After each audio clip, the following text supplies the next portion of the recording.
magdokumento sakali. Maaaring tawagin ito ng ilang tao na paranoid. Tinatawag ko itong maingat. Nang umalis ako sa opisina ni Sharon, umupo ako sa aking truck ng ilang minuto. Pinapanood ang mga tao na naglalakad sa sidewalk. Mga normal na tao na ginagawa ang kanilang normal na buhay. Walang sino man sa kanila ang nakakaalam na ilang milya ang layo sa isang magandang bahay sa Myers Park. Isang pamilya ang natuklasan na ang lahat ng kanilang inaakala na pag-aari ay pag-aari ng ibang tao. Kinindata ng aking cellphone. Isa pang text mula kay Derek. Dad, kailangan nating pag-usapan ang tungkol sa liham na ito. Sinasabi nito na kailangan nating umalis. Ito ang aming tahanan. Nag-type ako ng aking unang tugon sa loob ng ilang araw. Ito ang aking tahanan. Mga panauhin kayo. Mga panauhin na nagtagal ng sobra. Lumitaw ang typing indicator rin. Nawala. Lumitaw muli. Sa wakas. Paano mo masasabi iyan? Pagkatapos ng lahat ng pinagdaanan natin, naisip ko ang lahat ng bagay na maaari kong sabihin. Lahat ng oras na ako ay hindi kasama, ininsulto, hindi pinapansin, lahat ng pera na ibinuhos ko sa kanilang buhay, lahat ng katahimikan mula sa aking anak, nang ang kanyang asawa ay tinatrato ako bilang isang abala. Ngunit hindi ko sinabi ang alinman sa mga iyon. Sa halip, nag-type ako. Itanong mo kay Tiffany kung paano niya ako ipinakilala sa kanyang mga kaibigan sa inyong huling dinner party. Walang tugon. Alam ko kung bakit. Sa party na iyon noong nakaraang buwan, narinig ko si Tiffany na sinasabi sa kanyang mga kaibigan na ako ang ama ni Derek, ang kailangan nilang tiisin. Tumawa siya. Lahat sila ay tumawa. Si Derek ay nasa kabilang silid. Siguradong narinig niya. Hindi siya nagsalita. Nagmaneho ako pabalik sa lawa ng Norman habang lumulubog ang araw. Ang langit ay naging kahel, pagkatapos ay pink, pagkatapos ay malalim na purple sa ibabaw ng tubig. Maganda, mapayapa. Bukas, malamang nasusubukan ni Tiffany ang bago. Siya ay isang mandirigma. Iyon ang ibibigay ko sa kanya. Ngunit lumalaban siya sa aking battlefield ngayon sa aking mga patakaran at hindi niya alam iyon. Mayroon akong 6 araw upang makita kung ano ang ginawa niya. At mayroon siyang 60 araw upang malaman kung ano ang ginawa ko rin. Isang linggo pagkatapos ng araw ng pasasalamat, nagising ako sa tunog ng may nagtatangkang sirain ang aking front door. Hindi literal, walang naghihiwalay na kahoy o nababasag na salamin, ngunit ang pagpukpok ay napakalupit, napakadesperado, kaya sa isang sandali ay inakala kong may gumagamit ng battering ram. Sumulyap ako sa aking bedside clock. 6:14 ng umaga. Ang araw ng Disyembre ay hindi pa man sumisikat, isang manipis na kulay abo na linya lamang sa silangan sa ibabaw ng lawa ng Norman.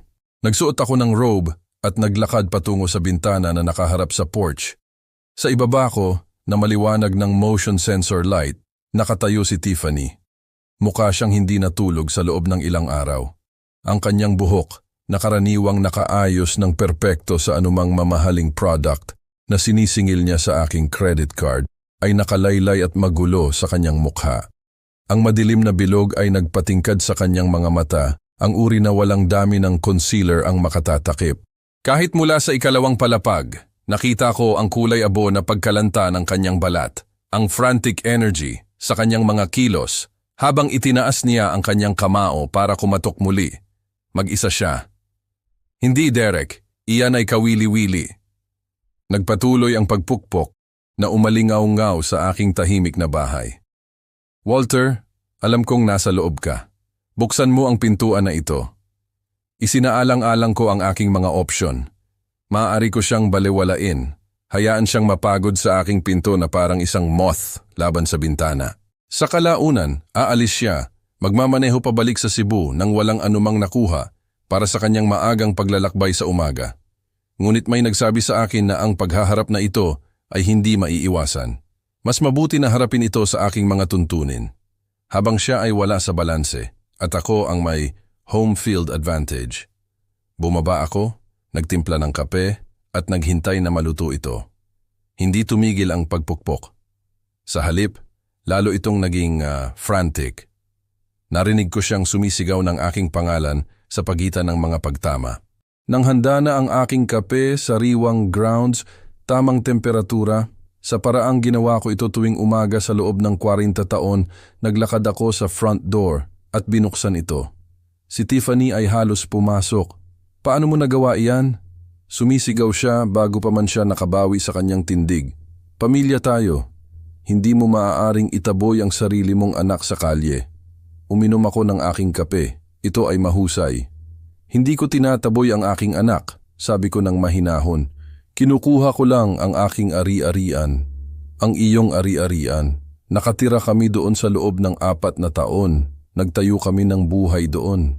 Sa isang bahay na hindi mo pag-aari, sa perang hindi mo kinita. Tinitigan niya ako, ang kanyang bibig ay gumagalaw, ngunit walang salitang lumabas. Pagkatapos ay nagsimula ang mga luha. Nakita ko na umiiyak si Tiffany dati sa mga family gathering kapag gusto niya ng simpatya. Sa mga pag-aaway kapag kailangan niyang manalo. Iba ang mga luha na ito. Ang mga ito ay totoo. Ipinanganak mula sa tunay na takot. Sa loob ng mga 3 segundo, halos naawa ako sa kanya. Walter, pakiusap. Bumaba ang kanyang boses sa isang bagay na papalapit sa pagpapakumbaba. Ako ay uminit. May mga bagay akong sinabi na hindi ko ibig sabihin. Alam mo kung paano ako. Ngunit sa kaibuturan, alam mong gaano kita pinahahalagahan, gaano tayong dalawa nagpapahalaga sa lahat ng iyong nagawa. Inilagay ko ang aking tasa ng kape sa hall table. Tiffany, tinawag mo akong matandang hangal. Sinabihan mo akong huwag magpakita sa hapunan ng araw ng pasasalamat sa isang bahay na pag-aari ko. Pinunduhan ang perang kinita ko. Hindi iyon pag-iinit. Iyon ang katotohanan. Ang iyong katotohanan. Ngunit 4 na taon mong tinatrato ako bilang isang abala, tulad ng isang bank account na may mga paa. Ikinulong mo ang aking anak mula sa kanyang sariling ama. Ginawa siyang isang taong hindi man lang makatingin sa aking mga mata. At sa lahat ng iyon, patuloy akong nagbabayad, patuloy na umaasa na magbabago ang mga bagay. Kinuha ko muli ang aking kape, hindi sila nagbago. Ang mga luha ay natuyo ng napakabilis. Ang mukha ni Tiffany ay naging matigas. Ang mask ng pagdadalamhati ay pinalitan ng isang bagay na mas malamig. Sige. Gusto mong maglaro sa ganong paraan? Kukuha ako ng abogado. Si Derek ang iyong anak. May karapatan siya. Hindi mo lang kami maaaring itaboy dahil mayroon kang kakaibang senior moment. Senior moment? Ngumiti ako. Maganda iyan, ngunit narito ang bagay, Tiffany.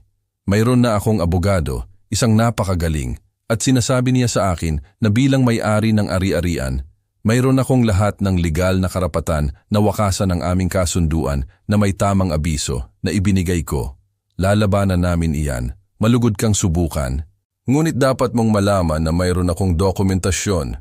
Bawat pagbabayad na ginawa ko sa loob ng 4 na taon, ang orihinal na deed, mga bank record at isang video mula sa birthday party ni Derek 2 taon na ang nakalipas kung saan sinabi mo sa iyong mga kaibigan na alam mong ang bahay ay nasa pangalan ko ngunit ang pamilya ay hindi naniningil ng upa. Pinanood ko ang kanyang mukha na namutla. Naaalala mo ba ang pag-uusap na iyon? Nasa kabilang silid ako. Narinig ko ang lahat. Sa loob ng mahabang sandali, walang nagsalita sa amin. Ang tanging tunog ay ang pagtik ng grandfather clock sa aking pasilyo.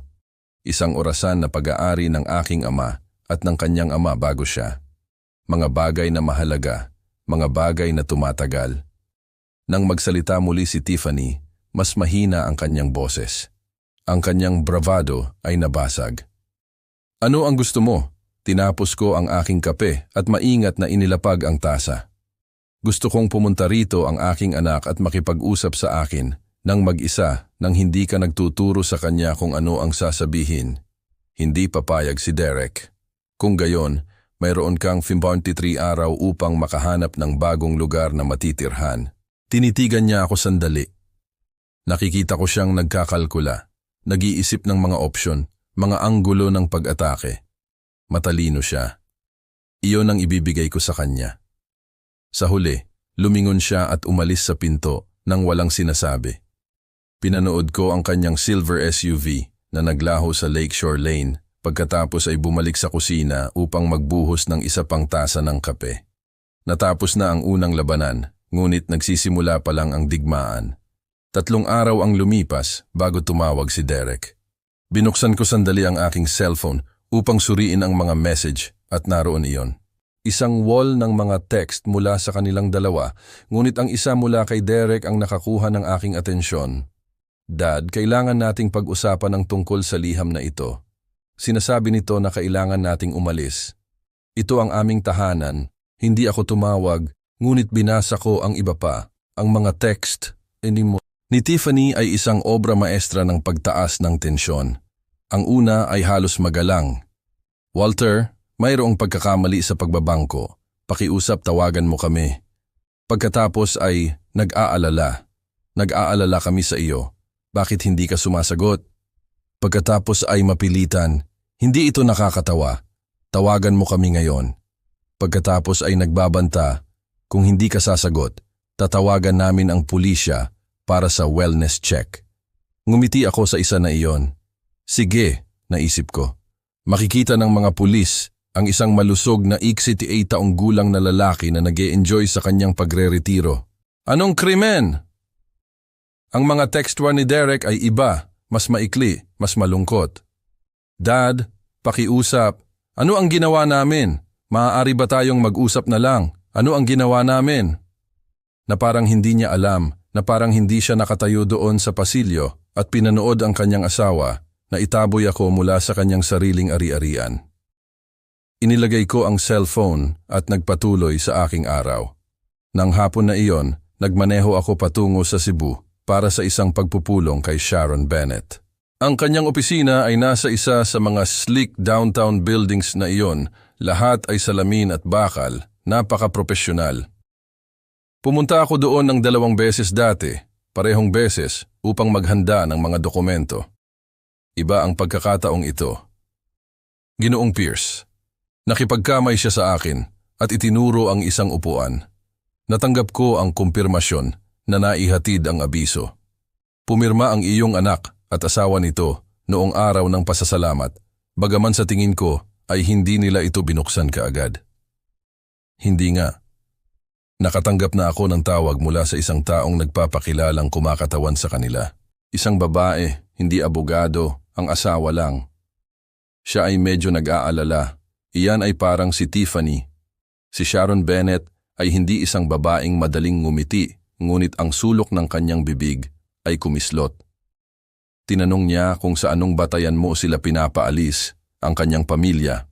Ipinaliwanag ko na bilang may-ari ng ari-arian, mayroon kang legal na karapatan na wakasan ang anumang informal tenancy arrangement na may tamang abiso. Ang 60 araw ay higit pa sa kinakailangan sa batas ng North Carolina at ang kanyang tugon, hindi masabi, nagbanta siyang idemanda ako. Sinabi ko sa kanya na malugod siyang subukan. Tinalakay namin ang timeline. Nagsimula ang 60 araw na panahon ng abiso noong araw ng pasasalamat. Kung hindi sila voluntaryong umalis bago maghating gabi ng Enero, maaari akong magsimula ng formal na proseso ng pagpapaalis. Tinantiya ni Sharon na ang prosesong iyon ay aabuti ng isa pang 30 hanggang 41 araw. Maaaring humarap ka sa pagtutol, babala niya. Maaaring mag-angkin sila ng isang oral lease agreement o ilang iba pang kasunduan. Kung walang dokumentasyon, ang mga pag-aangkin na iyon ay bihirang magtagumpay, ngunit maaari nilang maantala ang mga bagay. Mayroon akong dokumentasyon. Kinuha ko ang aking folder, ang isa mula sa safe. Bawat pagbabayad na ginawa ko sa loob ng 4 na taon, mga bank statement na nagpapakita na ang pera ay nagmula sa aking mga account. Ang orihinal na deed ay hindi kailanman nailipat at mga recording, itinaas niya ang kanyang kilay. Sinabi minsan sa akin ni Tiffany sa isang family dinner, sa harap ng mga saksi na alam niyang ang bahay ay nasa aking pangalan at hindi siya nag-alala dahil ang pamilya ay hindi naniningil ng upa. Mayroon akong video nito. Kaarawan ni Derek 2 taon na ang nakalipas. Uminom siya ng kaunti. Tiningnan ako ni Sharon Bennett na may paggalang. Matagal mo nang pinaplano ito. Naghahanda ako para sa posibilidad. Mayroong pagkakaiba. Ang totoo ay nagsimula akong mangolekta ng mga dokumento 8 buwan na ang nakalipas. Pagkatapos ng isang partikular na masamang insidente, sumisigaw si Tiffany sa akin sa parking lot ng isang restaurant dahil nabanggit ko na mukhang pagod si Derek. Umuwi ako at tinanong ang aking sarili ng isang tanong.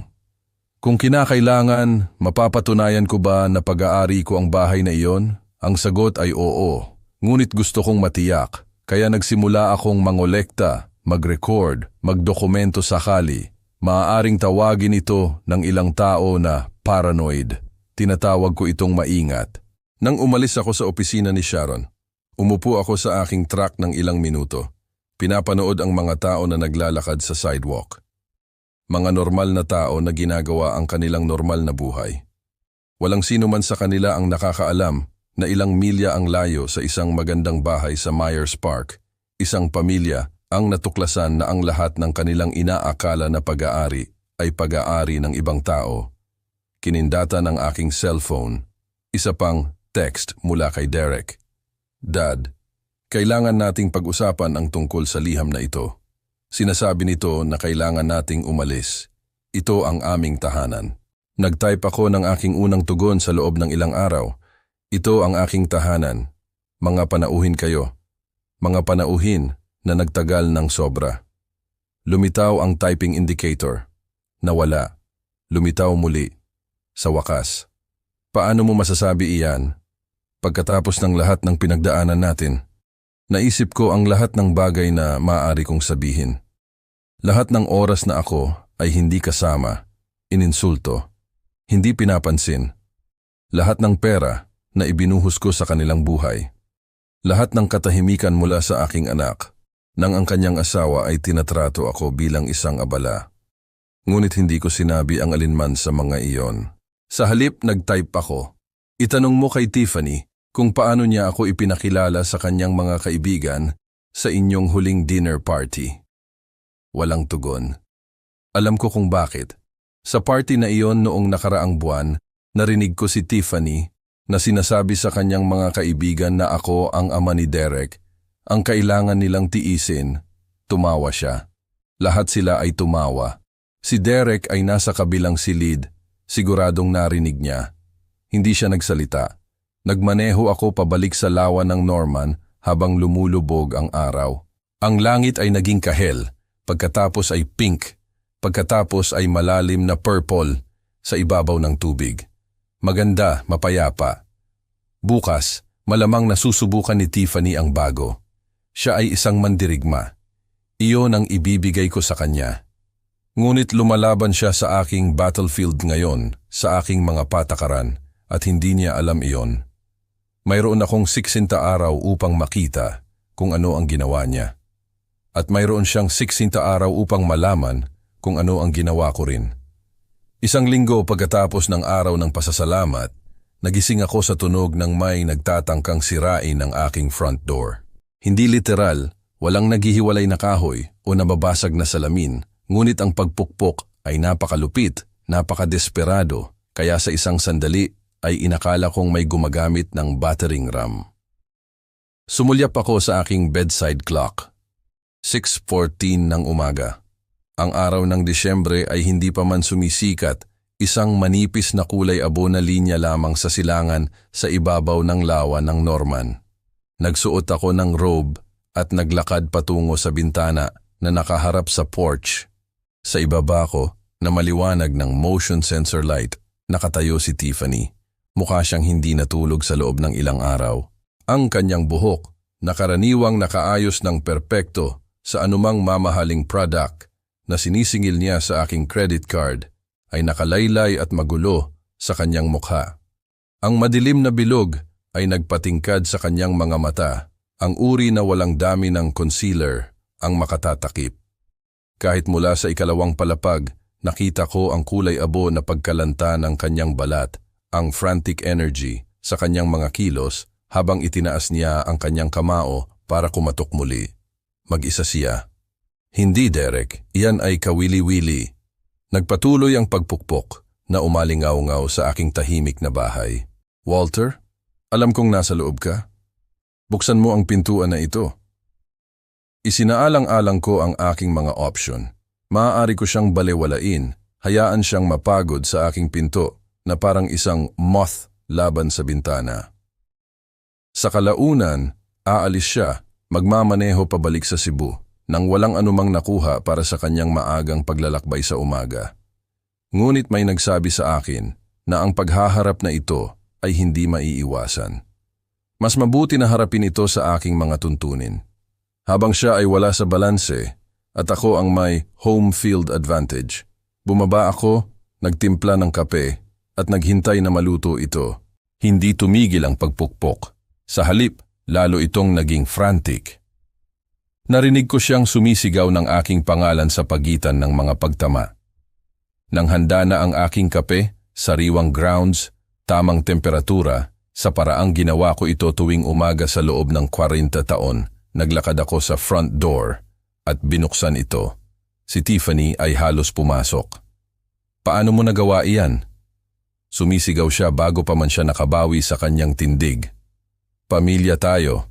Hindi mo maaaring itaboy ang sarili mong anak sa kalye. Uminom ako ng aking kape. Ito ay mahusay. Hindi ko tinataboy ang aking anak, sabi ko ng mahinahon. Kinukuha ko lang ang aking ari-arian.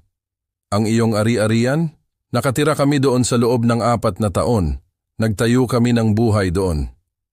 Sa isang bahay na hindi mo pag-aari. Sa perang hindi mo kinita. Tinitigan niya. Ako, ang kanyang bibig ay gumagalaw. Ngunit walang salitang lumabas. Pagkatapos ay nagsimula ang mga luha.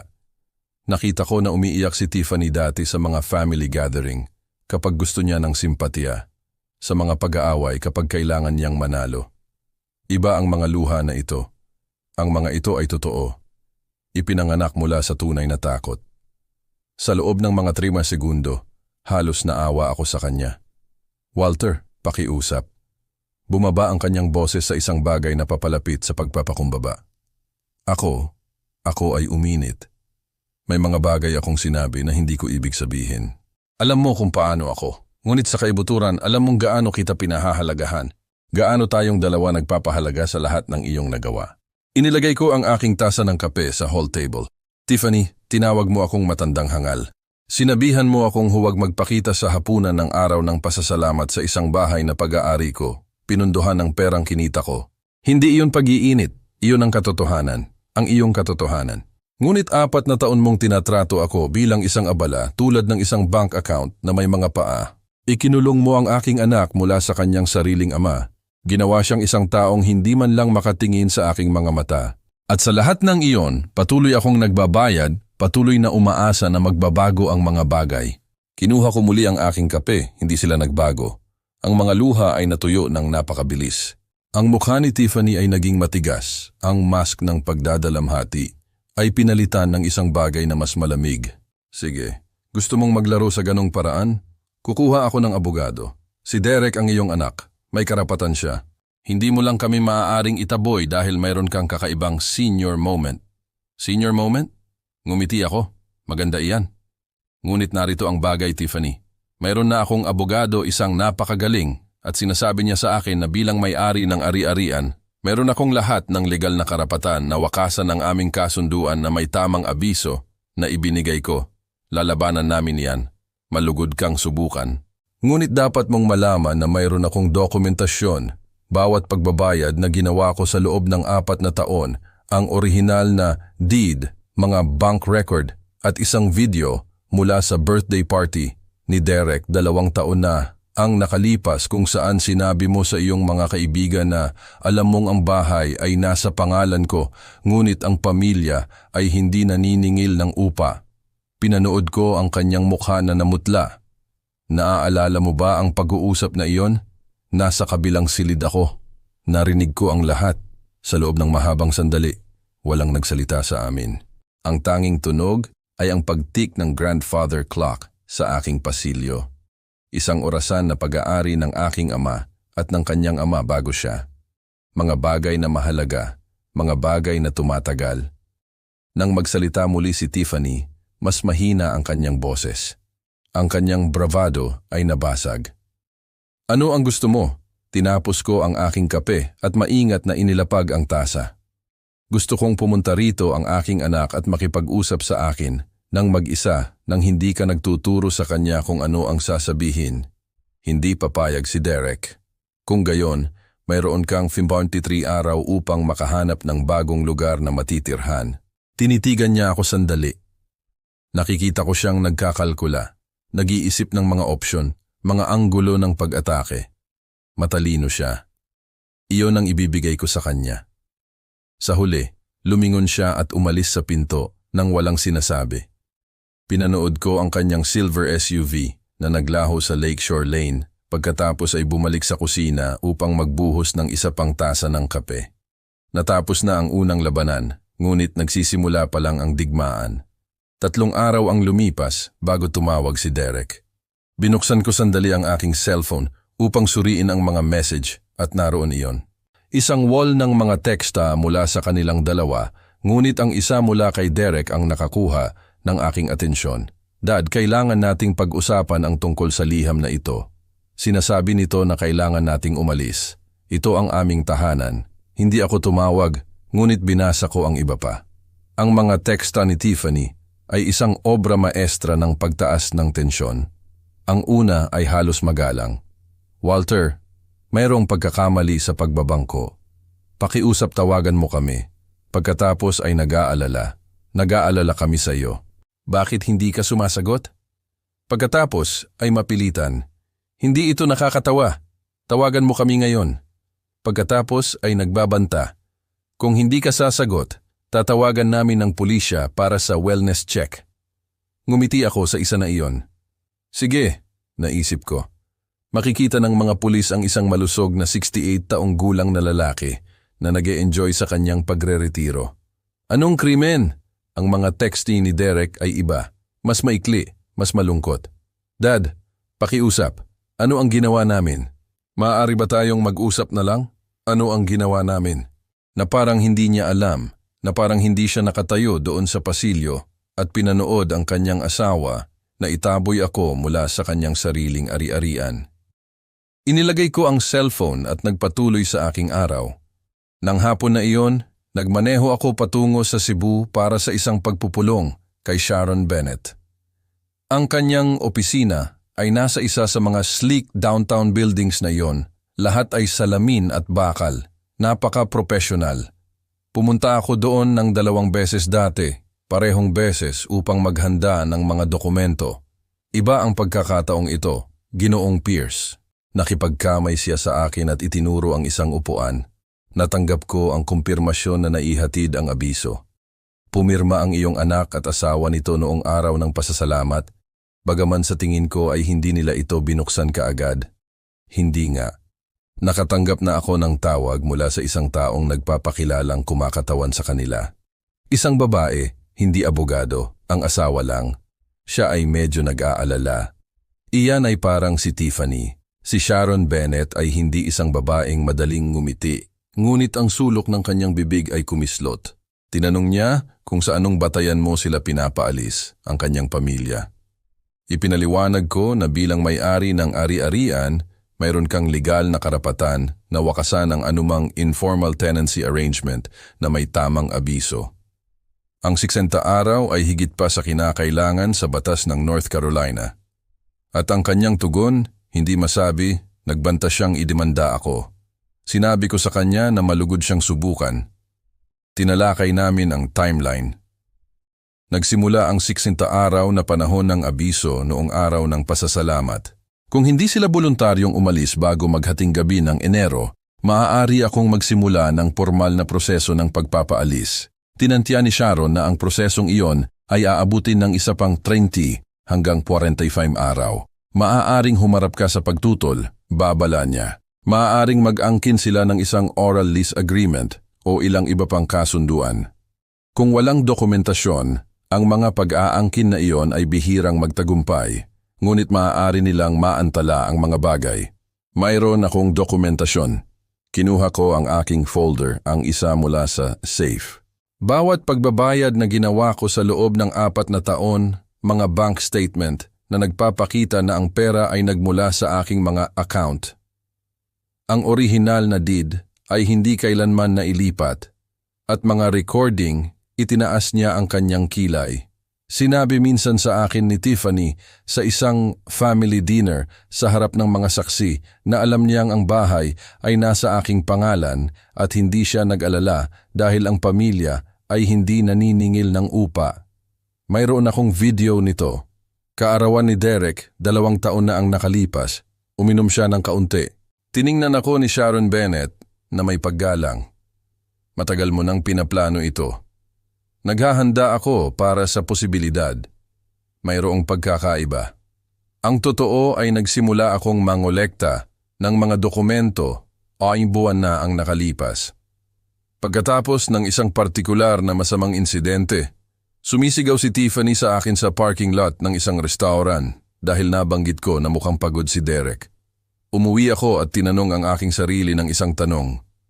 Kung kinakailangan, mapapatunayan ko ba na pag-aari ko ang bahay na iyon? Ang sagot ay oo, ngunit gusto kong matiyak. Kaya nagsimula akong mangolekta, mag-record, magdokumento sakali. Maaring tawagin ito ng ilang tao na paranoid. Tinatawag ko itong maingat. Nang umalis ako sa opisina ni Sharon, umupo ako sa aking truck ng ilang minuto. Pinapanood ang mga tao na naglalakad sa sidewalk. Mga normal na tao na ginagawa ang kanilang normal na buhay. Walang sino man sa kanila ang nakakaalam na ilang milya ang layo sa isang magandang bahay sa Myers Park. Isang pamilya ang natuklasan na ang lahat ng kanilang inaakala na pag-aari ay pag-aari ng ibang tao. Kinindatan ang aking cellphone. Isa pang tekstos mula kay Derek. Dad, kailangan nating pag-usapan ang tungkol sa liham na ito. Sinasabi nito na kailangan nating umalis. Ito ang aming tahanan. Nag-type ako ng aking unang tugon sa loob ng ilang araw. Ito ang aking tahanan. Mga panauhin kayo. Mga panauhin na nagtagal ng sobra. Lumitaw ang typing indicator. Nawala. Lumitaw muli. Sa wakas, paano mo masasabi iyan? Pagkatapos ng lahat ng pinagdaanan natin, naisip ko ang lahat ng bagay na maaari kong sabihin. Lahat ng oras na ako ay hindi kasama, ininsulto, hindi pinapansin. Lahat ng pera na ibinuhos ko sa kanilang buhay. Lahat ng katahimikan mula sa aking anak nang ang kanyang asawa ay tinatrato ako bilang isang abala. Ngunit hindi ko sinabi ang alinman sa mga iyon. Sa halip, nag-type ako. Itanong mo kay Tiffany kung paano niya ako ipinakilala sa kanyang mga kaibigan sa inyong huling dinner party. Walang tugon. Alam ko kung bakit. Sa party na yon nung nakaraang buwan, narinig ko si Tiffany na sinasabi sa kanyang mga kaibigan na ako ang ama ni Derek, ang kailangan nilang tiisin. Tumawa siya. Lahat sila ay tumawa. Si Derek ay nasa kabilang silid, siguradong narinig niya. Hindi siya nagsalita. Nagmaneho ako pabalik sa lawa ng Norman habang lumulubog ang araw. Ang langit ay naging kahel, pagkatapos ay pink, pagkatapos ay malalim na purple sa ibabaw ng tubig. Maganda, mapayapa. Bukas, malamang nasusubukan ni Tiffany ang bago. Siya ay isang mandirigma. Iyon ang ibibigay ko sa kanya. Ngunit lumalaban siya sa aking battlefield. Ngayon sa aking mga patakaran, at hindi niya alam iyon. Mayroon akong 60 araw upang makita kung ano ang ginawa niya. At mayroon siyang 60 araw upang malaman kung ano ang ginawa ko rin. Isang linggo pagkatapos ng araw ng pasasalamat, nagising ako sa tunog ng may nagtatangkang sirain ang aking front door. Hindi literal, walang naghihiwalay na kahoy o nababasag na salamin. Ngunit ang pagpukpok ay napakalupit, napakadesperado. Kaya sa isang sandali ay inakala kong may gumagamit ng battering ram. Sumulyap ako sa aking bedside clock, 6:14 ng umaga. Ang araw ng Disyembre ay hindi pa man sumisikat. Isang manipis na kulay abo na linya lamang sa silangan sa ibabaw ng lawa ng Norman. Nagsuot ako ng robe at naglakad patungo sa bintana na nakaharap sa porch. Sa ibaba ko na maliwanag ng motion sensor light, nakatayo si Tiffany. Mukha siyang hindi natulog sa loob ng ilang araw. Ang kanyang buhok, na karaniwang nakaayos ng perpekto sa anumang mamahaling product, na sinisingil niya sa aking credit card, ay nakalaylay at magulo sa kanyang mukha. Ang madilim na bilog ay nagpatingkad sa kanyang mga mata, ang uri na walang dami ng concealer ang makatatakip. Kahit mula sa ikalawang palapag, nakita ko ang kulay abo na pagkalanta ng kanyang balat, ang frantic energy sa kanyang mga kilos habang itinaas niya ang kanyang kamao para kumatok muli. Mag-isa siya. Hindi Derek. Iyan ay kawili-wili. Nagpatuloy ang pagpukpok na umalingaw-ngaw sa aking tahimik na bahay. Walter, alam kong nasa loob ka. Buksan mo ang pintuan na ito. Isinaalang-alang ko ang aking mga opsyon. Maaari ko siyang balewalain, hayaan siyang mapagod sa aking pinto na parang isang moth laban sa bintana.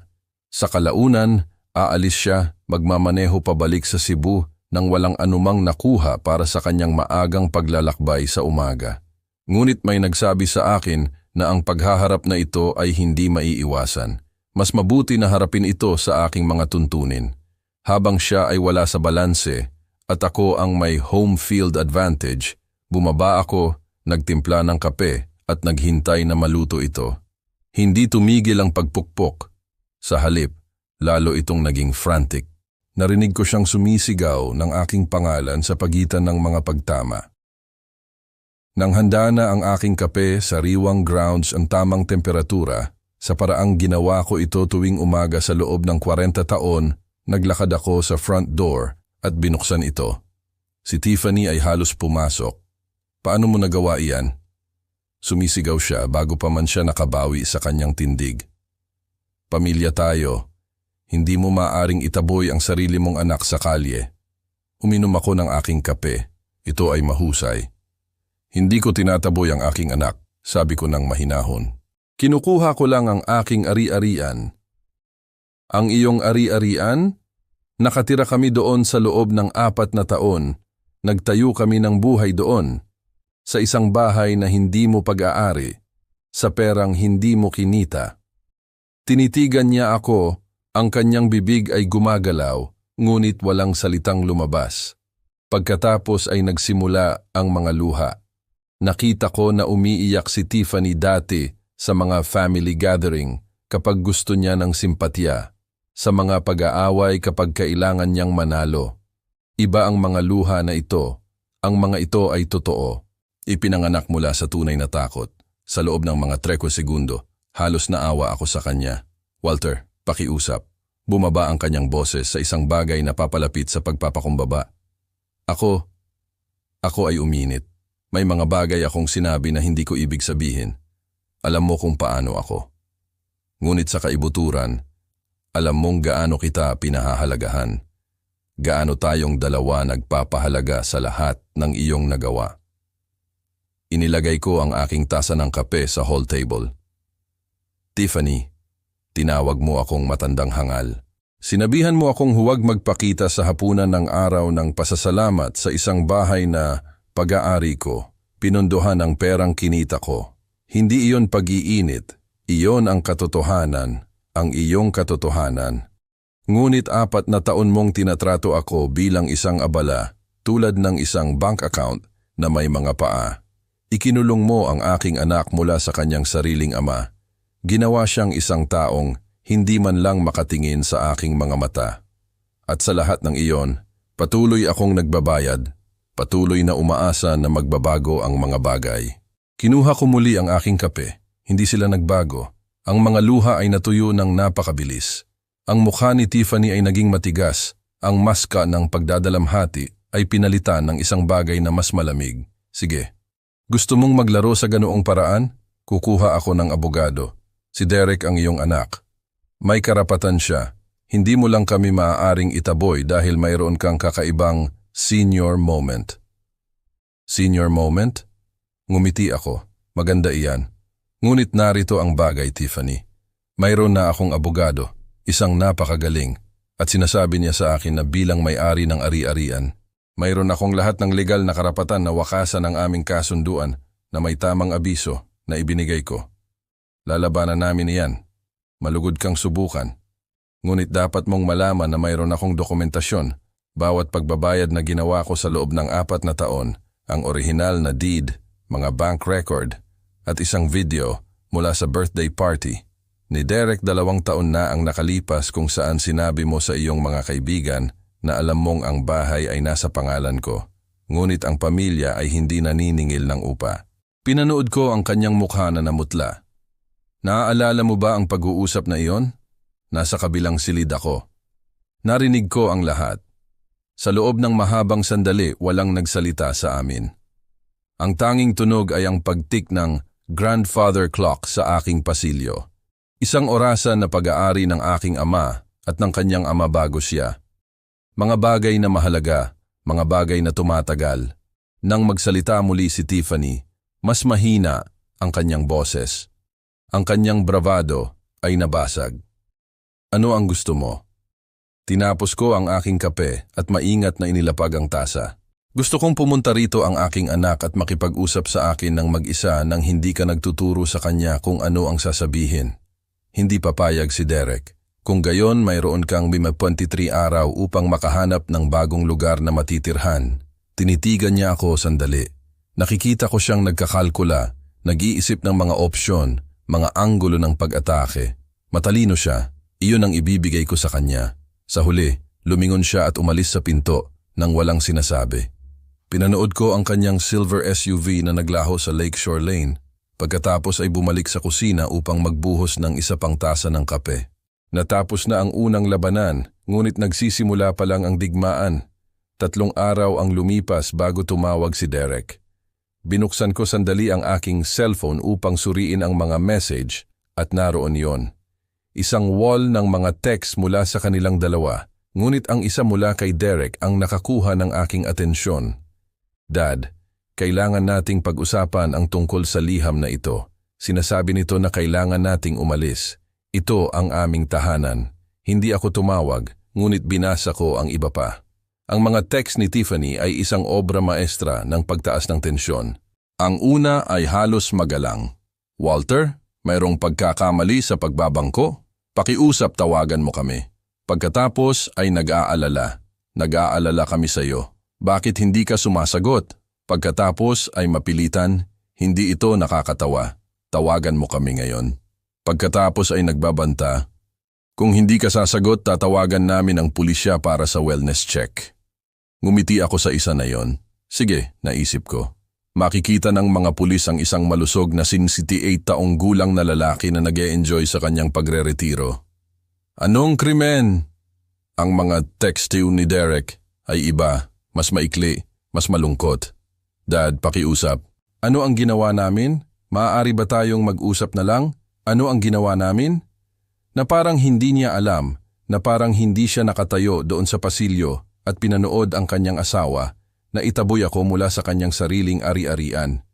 Inilagay ko ang cellphones at nagpatuloy sa aking araw. Nang hapon na iyon, nagmaneho ako patungo sa Cebu para sa isang pagpupulong kay Sharon Bennett. Ang kanyang opisina ay nasa isa sa mga sleek downtown buildings na iyon. Lahat ay salamin at bakal, napaka-profesional. Pumunta ako doon ng 2 beses dati, parehong beses, upang maghanda ng mga dokumento. Iba ang pagkakataong ito. Ginoong Pierce. Nakipagkamay siya sa akin at itinuro ang isang upuan. Natanggap ko ang kumpirmasyon na naihatid ang abiso. Pumirma ang iyong anak at asawa nito noong araw ng pasasalamat. Bagaman sa tingin ko ay hindi nila ito binuksan kaagad. Hindi nga. Nakatanggap na ako ng tawag mula sa isang taong nagpapakilalang kumakatawan sa kanila. Isang babae, hindi abogado, ang asawa lang. Siya ay medyo nag-aalala. Iyan ay parang si Tiffany. Si Sharon Bennett ay hindi isang babaeng madaling ngumiti, ngunit ang sulok ng kanyang bibig ay kumislot. Tinanong niya kung sa anong batayan mo sila pinapaalis, ang kanyang pamilya. Ipinaliwanag ko na bilang may-ari ng ari-arian, mayroon kang legal na karapatan na wakasan pag-aari ng aking ama at ng kanyang ama bago siya. Mga bagay na mahalaga, mga bagay na tumatagal. Nang magsalita muli si Tiffany, mas mahina ang kanyang boses. Ang kanyang bravado ay nabasag. Ano ang gusto mo? Tinapos ko ang aking kape at maingat na inilapag ang tasa. Gusto kong pumunta rito ang aking anak at makipag-usap sa akin nang mag-isa nang hindi ka nagtuturo sa kanya kung ano ang sasabihin. Hindi papayag si Derek. Kung gayon, meron kang 53 araw upang makahanap ng bagong lugar na matitirhan. Tinitigan niya ako sandali. Nakikita ko siyang nagkakalkula, nag-iisip ng mga opsyon, mga anggulo ng pag-atake. Matalino siya. Iyon ang ibibigay ko sa kanya. Sa huli, lumingon siya at umalis sa pinto nang walang sinasabi. Pinanood ko ang kanyang silver SUV na naglaho sa Lakeshore Lane.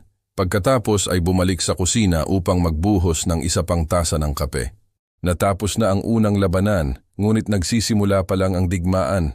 3 araw ang lumipas bago tumawag si Derek. Binuksan ko sandali ang aking cellphone upang suriin ang mga message at naroon yon. Isang wall ng mga text mula sa kanilang dalawa, ngunit ang isa mula kay Derek ang nakakuha ng aking atensyon. Dad, kailangan nating pag-usapan ang tungkol sa liham na ito. Sinasabi nito na kailangan nating umalis. Ito ang aming tahanan. Hindi ako tumawag, ngunit binasa ko ang iba pa. Ang mga text ni Tiffany ay isang obra maestra ng pagtaas ng tensyon. Ang una ay halos magalang. Walter, mayroong pagkakamali sa pagbabangko. Pakiusap, tawagan mo kami. Pagkatapos ay nag-aalala. Nag-aalala kami sa iyo. Bakit hindi ka sumasagot? Pagkatapos ay mapilitan, hindi ito nakakatawa. Tawagan mo kami ngayon. Pagkatapos ay nagbabanta. Kung hindi ka sasagot, tatawagan namin ang pulisya para sa wellness check. Ngumiti ako sa isa na yon. Sige, naisip ko. Makikita ng mga pulis ang isang malusog na 68 taong gulang na lalaki na nag-e-enjoy sa kanyang pagre-retiro. Anong krimen? Ang mga texture ni Derek ay iba. Mas maikli, mas malungkot. Dad, pakiusap. Ano ang ginawa namin? Maaari ba tayong mag-usap na lang? Ano ang ginawa namin? Na parang hindi niya alam. Na parang hindi siya nakatayo doon sa pasilyo at pinanood ang kanyang asawa na itaboy ako mula sa kanyang sariling ari-arian. Inilagay ko ang cellphone at nagpatuloy sa aking araw. Nang hapon na iyon, nagmaneho ako patungo sa Cebu para sa isang pagpupulong kay Sharon Bennett. Ang kanyang opisina ay nasa isa sa mga sleek downtown buildings na iyon. Lahat ay salamin at bakal, napaka-profesional. Pumunta ako doon ng 2 beses dati, parehong beses, upang maghanda ng mga dokumento. Iba ang pagkakataong ito. Ginoong Pierce. Nakipagkamay siya sa akin at itinuro ang isang upuan. Natanggap ko ang kumpirmasyon na naihatid ang abiso. Pumirma ang iyong anak at asawa nito noong araw ng pasasalamat. Bagaman sa tingin ko ay hindi nila ito binuksan kaagad. Hindi nga, nakatanggap na ako ng tawag mula sa isang taong nagpapakilalang kumakatawan sa kanila. Isang babae, hindi abogado, ang asawa lang. Siya ay medyo nag-aalala. Iyan ay parang si Tiffany. Si Sharon Bennett ay hindi isang babaeng madaling ngumiti, ngunit ang sulok ng kanyang bibig ay kumislot. Tinanong niya kung sa anong batayan mo sila pinapaalis, ang kanyang pamilya. Ipinaliwanag ko na bilang may-ari ng ari-arian, mayroon kang legal na karapatan na wakasan ang anumang informal tenancy arrangement na may tamang abiso. Ang 60 araw ay higit pa sa kinakailangan sa batas ng North Carolina. At ang kanyang tugon, hindi masabi, nagbanta siyang idemanda ako. Sinabi ko sa kanya na malugod siyang subukan. Tinalakay namin ang timeline. Nagsimula ang 60 araw na panahon ng abiso noong araw ng pasasalamat. Kung hindi sila voluntaryong umalis bago maghating gabi ng Enero, maaari akong magsimula ng formal na proseso ng pagpapaalis. Tinantiya ni Sharon na ang prosesong iyon ay aabutin ng isa pang 30 hanggang 45 araw. Maaaring humarap ka sa pagtutol, babala niya. Maaaring mag-angkin sila ng isang oral lease agreement o ilang iba pang kasunduan. Kung walang dokumentasyon, ang mga pag-aangkin na iyon ay bihirang magtagumpay, ngunit maaari nilang maantala ang mga bagay. Mayroon akong dokumentasyon. Kinuha ko ang aking folder, ang isa mula sa safe. Bawat pagbabayad na ginawa ko sa loob ng 4 na taon, mga bank statement na nagpapakita na ang pera ay nagmula sa aking mga account. Ang orihinal na deed ay hindi kailanman nailipat. At mga recording, itinaas niya ang kanyang kilay. Sinabi minsan sa akin ni Tiffany sa isang family dinner, sa harap ng mga saksi na alam niyang ang bahay ay nasa aking pangalan at hindi siya nag-alala dahil ang pamilya ay hindi naniningil ng upa. Mayroon akong video nito. Kaarawan ni Derek 2 taon na ang nakalipas. Uminom siya ng kaunti. Tiningnan ako ni Sharon Bennett na may paggalang. Matagal mo nang pinaplano ito. Naghahanda ako para sa posibilidad. Mayroong pagkakaiba. Ang totoo ay nagsimula akong mangolekta ng mga dokumento 8 buwan na ang nakalipas. Pagkatapos ng isang partikular na masamang insidente, sumisigaw si Tiffany sa akin sa parking lot ng isang restaurant dahil nabanggit ko na mukhang pagod si Derek. Umuwi ako at tinanong ang aking sarili ng isang tanong. Kung kinakailangan, mapapatunayan ko ba na pag-aari ko ang bahay na iyon? Ang sagot ay oo, ngunit gusto kong matiyak. Kaya nagsimula akong mangolekta, mag-record, magdokumento sakali. Maaaring tawagin ito ng ilang tao na paranoid. Tinatawag ko itong maingat. Nang umalis ako sa opisina ni Sharon, umupo ako sa aking truck ng ilang minuto. Pinapanood ang mga tao na naglalakad sa sidewalk. Mga normal na tao na ginagawa ang kanilang normal na buhay. Walang sino man sa kanila ang nakakaalam na ilang milya ang layo sa isang magandang bahay sa Myers Park, isang pamilya ang natuklasan na ang lahat ng kanilang inaakala na pag-aari ay pag-aari ng ibang tao. Kinindatan ang aking cellphone. Isa pang text mula kay Derek. Dad, kailangan nating pag-usapan ang tungkol sa liham na ito. Sinasabi nito na kailangan nating umalis. Ito ang aming tahanan. Nag-type ako ng aking unang tugon sa loob ng ilang araw. Ito ang aking tahanan. Mga panauhin kayo. Mga panauhin na nagtagal ng sobra. Lumitaw ang typing indicator. Nawala. Lumitaw muli. Sa wakas. Paano mo masasabi iyan? Pagkatapos ng lahat ng pinagdaanan natin. Naisip ko ang lahat ng bagay na maaari kong sabihin. Lahat ng oras na ako ay hindi kasama. Ininsulto, hindi pinapansin. Lahat ng pera na ibinuhos ko sa kanilang buhay, lahat ng katahimikan mula sa aking anak nang ang kanyang asawa, ay tinatrato ako bilang isang abala. Ngunit hindi ko sinabi ang alinman sa mga iyon. Sa halip nag-type ako. Itanong mo kay Tiffany kung paano niya ako ipinakilala sa kanyang mga kaibigan sa inyong huling dinner party. Walang tugon. Alam ko kung bakit. Sa party na yon nung nakaraang buwan, narinig ko si Tiffany na sinasabi sa kanyang mga kaibigan na ako ang ama ni Derek, ang kailangan nilang tiisin. Tumawa siya. Lahat sila ay tumawa. Si Derek ay nasa kabilang silid, siguradong narinig niya. Hindi siya nagsalita. Nagmaneho ako pabalik sa lawa ng Norman habang lumulubog ang araw. Ang langit ay naging kahel, pagkatapos ay pink, pagkatapos ay malalim na purple sa ibabaw ng tubig. Maganda, mapayapa. Bukas, malamang nasusubukan ni Tiffany ang bago. Siya ay isang mandirigma. Iyon ang ibibigay ko sa kanya. Ngunit lumalaban siya sa aking battlefield. Ngayon sa aking mga patakaran at hindi niya alam iyon. Mayroon akong 6 araw upang makita kung ano ang ginawa niya at mayroon siyang 6 araw upang malaman kung ano ang ginawa ko rin. Isang linggo pagkatapos ng araw ng pasasalamat, nagising ako sa tunog ng may nagtatangkang sirain ang aking front door.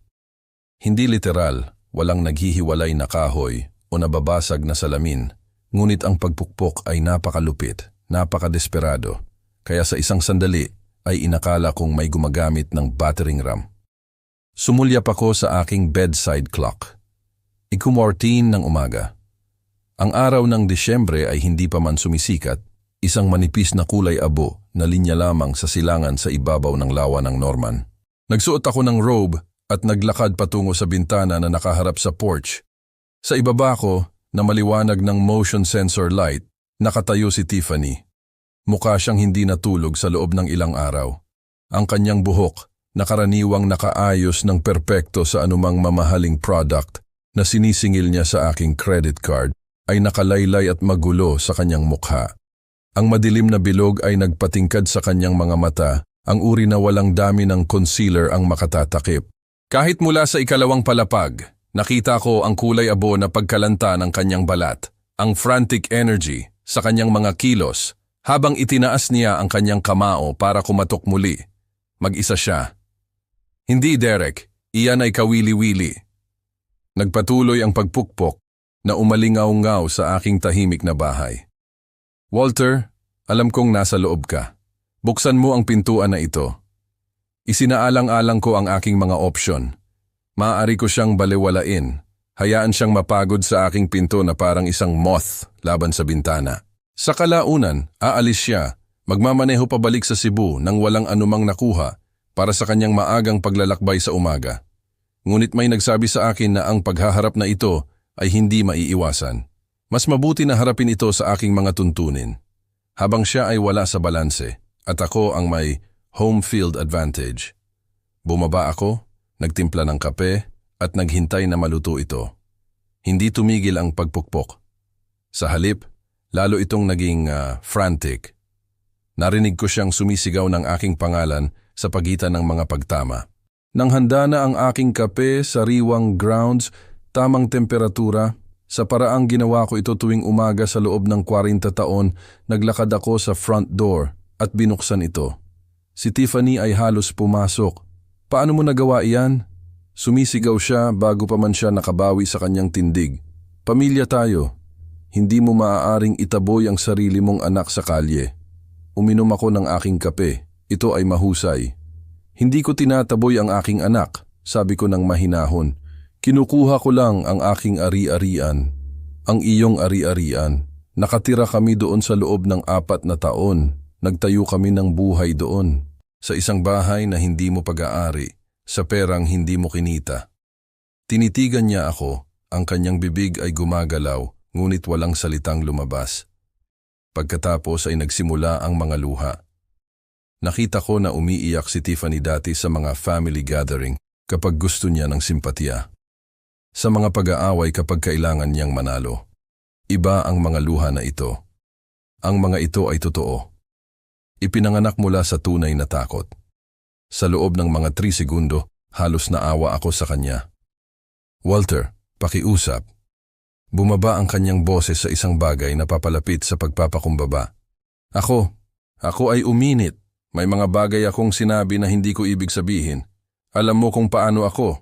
Ngunit sa kaibuturan, alam mong gaano kita pinahahalagahan, gaano tayong dalawa nagpapahalaga sa lahat ng iyong nagawa. Inilagay ko ang aking tasa ng kape sa hall table. Tiffany, tinawag mo akong matandang hangal. Sinabihan mo akong huwag magpakita sa hapunan ng araw ng pasasalamat sa isang bahay na pag-aari ko. Pinunduhan ang perang kinita ko. Hindi iyon pag-iinit. Iyon ang katotohanan. Ang iyong katotohanan. Ngunit 4 na taon mong tinatrato ako bilang isang abala, tulad ng isang bank account na may mga paa. Ikinulong mo ang aking anak mula sa kanyang sariling ama. Ginawa siyang isang taong hindi man lang makatingin sa aking mga mata. At sa lahat ng iyon, patuloy akong nagbabayad, patuloy na umaasa na magbabago ang mga bagay. Kinuha ko muli ang aking kape, hindi sila nagbago. Ang mga luha ay natuyo ng napakabilis. Ang mukha ni Tiffany ay naging matigas. Ang mask ng pagdadalamhati ay pinalitan ng isang bagay na mas malamig. Sige. Gusto mong maglaro sa ganong paraan? Kukuha ako ng abogado. Si Derek ang iyong anak. May karapatan siya. Hindi mo lang kami maaaring itaboy dahil mayroon kang kakaibang senior moment. Senior moment? Ngumiti ako. Maganda iyan. Ngunit narito ang bagay, Tiffany. Mayroon na akong abogado, isang napakagaling. At sinasabi niya sa akin na bilang may-ari ng ari-arian, mayroon akong lahat ng legal na karapatan na wakasan ang aming kasunduan na may tamang abiso na ibinigay ko. Lalabanan namin iyan. Malugod kang subukan. Ngunit dapat mong malaman na mayroon akong dokumentasyon. Bawat pagbabayad na ginawa ko sa loob ng 4 na taon, ang orihinal na deed, mga bank record at isang video mula sa birthday party ni Derek 2 taon na ang nakalipas kung saan sinabi mo sa iyong mga kaibigan na alam mong ang bahay ay nasa pangalan ko ngunit ang pamilya ay hindi naniningil ng upa. Pinanood ko ang kanyang mukha na namutla. Naaalala mo ba ang pag-uusap na iyon? Nasa kabilang silid ako. Narinig ko ang lahat. Sa loob ng mahabang sandali, walang nagsalita sa amin. Ang tanging tunog ay ang pagtik ng grandfather clock sa aking pasilyo. Isang orasan na pag-aari ng aking ama at ng kanyang ama bago siya. Mga bagay na mahalaga, mga bagay na tumatagal. Nang magsalita muli si Tiffany, mas mahina ang kanyang boses. Ang kanyang bravado ay nabasag. Ano ang gusto mo? Tinapos ko ang aking kape at maingat na inilapag ang tasa. Gusto kong pumunta rito ang aking anak at makipag-usap sa akin nang mag-isa nang hindi ka nagtuturo sa kanya kung ano ang sasabihin. Hindi papayag si Derek. Kung gayon, mayroon kang 53 araw upang makahanap ng bagong lugar na matitirhan. Tinitigan niya ako sandali. Nakikita ko siyang nagkakalkula, nag-iisip ng mga option, mga anggulo ng pag-atake. Matalino siya. Iyon ang ibibigay ko sa kanya. Sa huli, lumingon siya at umalis sa pinto nang walang sinasabi. Pinanood ko ang kanyang silver SUV na naglaho sa Lakeshore Lane. Pagkatapos ay bumalik sa kusina upang magbuhos ng isa pang tasa ng kape. Natapos na ang unang labanan, ngunit nagsisimula pa lang ang digmaan. 3 araw ang lumipas bago tumawag si Derek. Binuksan ko sandali ang aking cellphone upang suriin ang mga message at naroon iyon. Isang wall ng mga teksta mula sa kanilang dalawa, ngunit ang isa mula kay Derek ang nakakuha ng aking atensyon. Dad, kailangan nating pag-usapan ang tungkol sa liham na ito. Sinasabi nito na kailangan nating umalis. Ito ang aming tahanan. Hindi ako tumawag, ngunit binasa ko ang iba pa. Ang mga teksta ni Tiffany ay isang obra maestra ng pagtaas ng tensyon. Ang una ay halos magalang. Walter, mayroong pagkakamali sa pagbabangko. Pakiusap, tawagan mo kami. Pagkatapos ay nag-aalala. Nag-aalala kami sa iyo. Bakit hindi ka sumasagot? Pagkatapos ay mapilitan. Hindi ito nakakatawa. Tawagan mo kami ngayon. Pagkatapos ay nagbabanta. Kung hindi ka sasagot, tatawagan namin ng pulisya para sa wellness check. Ngumiti ako sa isa na iyon. Sige, naisip ko. Makikita ng mga pulis ang isang malusog na 68 taong gulang na lalaki na nag-e-enjoy sa kanyang pagre-retiro. Anong krimen? Ang mga texting ni Derek ay iba. Mas maikli, mas malungkot. Dad, pakiusap. Ano ang ginawa namin? Maaari ba tayong mag-usap na lang? Ano ang ginawa namin? Na parang hindi niya alam, na parang hindi siya nakatayo doon sa pasilyo at pinanood ang kanyang asawa na itaboy ako mula sa kanyang sariling ari-arian. Inilagay ko ang cellphone at nagpatuloy sa aking araw. Nang hapon na iyon, nagmaneho ako patungo sa Cebu para sa isang pagpupulong kay Sharon Bennett. Ang kanyang opisina ay nasa isa sa mga sleek downtown buildings na iyon. Lahat ay salamin at bakal. Napaka-profesional. Pumunta ako doon ng 2 beses dati, parehong beses upang maghanda ng mga dokumento. Iba ang pagkakataong ito. Ginoong Pierce. Nakipagkamay siya sa akin at itinuro ang isang upuan. Natanggap ko ang kumpirmasyon na naihatid ang abiso. Pumirma ang iyong anak at asawa nito noong araw ng pasasalamat. Bagaman sa tingin ko ay hindi nila ito binuksan kaagad. Hindi nga. Nakatanggap na ako ng tawag mula sa isang taong nagpapakilalang kumakatawan sa kanila. Isang babae, hindi abogado, ang asawa lang. Siya ay medyo nag-aalala. Iyan ay parang si Tiffany. Si Sharon Bennett ay hindi isang babaeng madaling ngumiti, ngunit ang sulok ng kanyang bibig ay kumislot. Tinanong niya kung sa anong batayan mo sila pinapaalis, ang kanyang pamilya. Ipinaliwanag ko na bilang may-ari ng ari-arian, mayroon kang legal na karapatan na wakasan ang anumang informal tenancy arrangement na may tamang abiso. Ang 60 araw ay higit pa sa kinakailangan sa batas ng North Carolina. At ang kanyang tugon, hindi. Masabi nagbanta siyang idemanda ako. Sinabi ko sa kanya na malugod siyang subukan. Tinalakay namin ang timeline. Nagsimula ang 60 araw na panahon ng abiso noong araw ng pasasalamat. Kung hindi sila voluntaryong umalis bago maghating gabi ng Enero, maaari akong magsimula ng formal na proseso ng pagpapaalis. Tinantiyan ni Sharon na ang prosesong iyon ay aabutin ng isa pang 30 hanggang 45 araw. Maaaring humarap ka sa pagtutol, babala niya. Maaaring mag-angkin sila ng isang oral lease agreement o ilang iba pang kasunduan. Kung walang dokumentasyon, ang mga pag-aangkin na iyon ay bihirang magtagumpay, ngunit maaari nilang maantala ang mga bagay. Mayroon akong dokumentasyon. Kinuha ko ang aking folder, ang isa mula sa safe. Bawat pagbabayad na ginawa ko sa loob ng 4 na taon, mga bank statement na nagpapakita na ang pera ay nagmula sa aking mga account. Ang orihinal na deed ay hindi kailanman nailipat at mga recording, itinaas niya ang kanyang kilay. Sinabi minsan sa akin ni Tiffany sa isang family dinner, sa harap ng mga saksi na alam niyang ang bahay ay nasa aking pangalan at hindi siya nag-alala dahil ang pamilya ay hindi naniningil ng upa. Mayroon akong video nito. Kaarawan ni Derek 2 taon na ang nakalipas. Uminom siya ng kaunti. Tiningnan ako ni Sharon Bennett na may paggalang. Matagal mo nang pinaplano ito. Naghahanda ako para sa posibilidad. Mayroong pagkakaiba. Ang totoo ay nagsimula akong mangolekta ng mga dokumento 8 buwan na ang nakalipas. Pagkatapos ng isang partikular na masamang insidente, sumisigaw si Tiffany sa akin sa parking lot ng isang restaurant. Dahil nabanggit ko na mukhang pagod si Derek. Umuwi ako at tinanong ang aking sarili ng isang tanong. Kung kinakailangan, mapapatunayan ko ba na pag-aari ko ang bahay na iyon? Ang sagot ay oo. Ngunit gusto kong matiyak, kaya nagsimula akong mangolekta, mag-record, magdokumento sakali. Maaaring tawagin ito ng ilang tao na paranoid. Tinatawag ko itong maingat. Nang umalis ako sa opisina ni Sharon, umupo ako sa aking truck ng ilang minuto. Pinapanood ang mga tao na naglalakad sa sidewalk.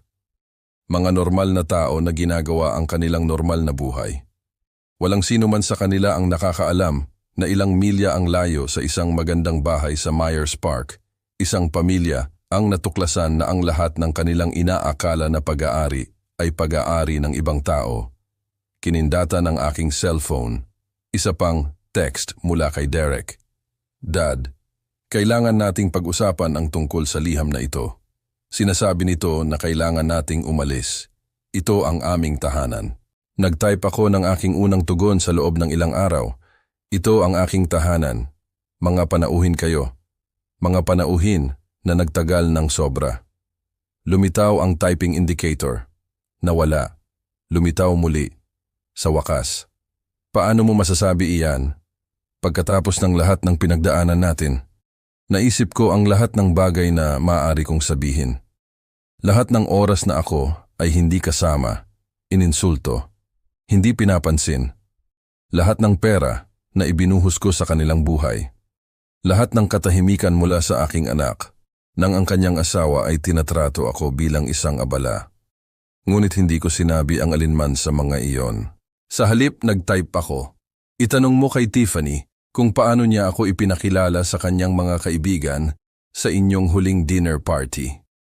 Walang tugon. Alam ko kung bakit. Sa party na iyon noong nakaraang buwan, narinig ko si Tiffany na sinasabi sa kanyang mga kaibigan na ako ang ama ni Derek. Ang kailangan nilang tiisin.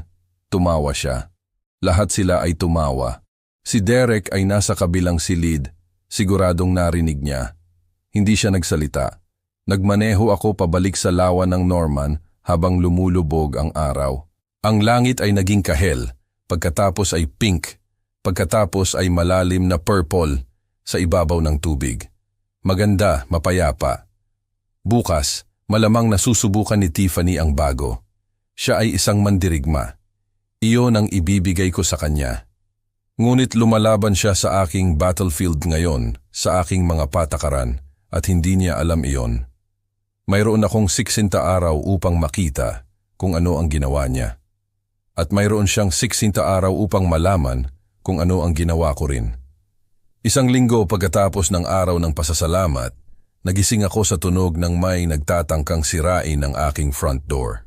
Hindi literal, walang naghihiwalay na kahoy o nababasag na salamin, ngunit ang pagpukpok ay napakalupit, napakadesperado, kaya sa isang sandali ay inakala kong may gumagamit ng battering ram.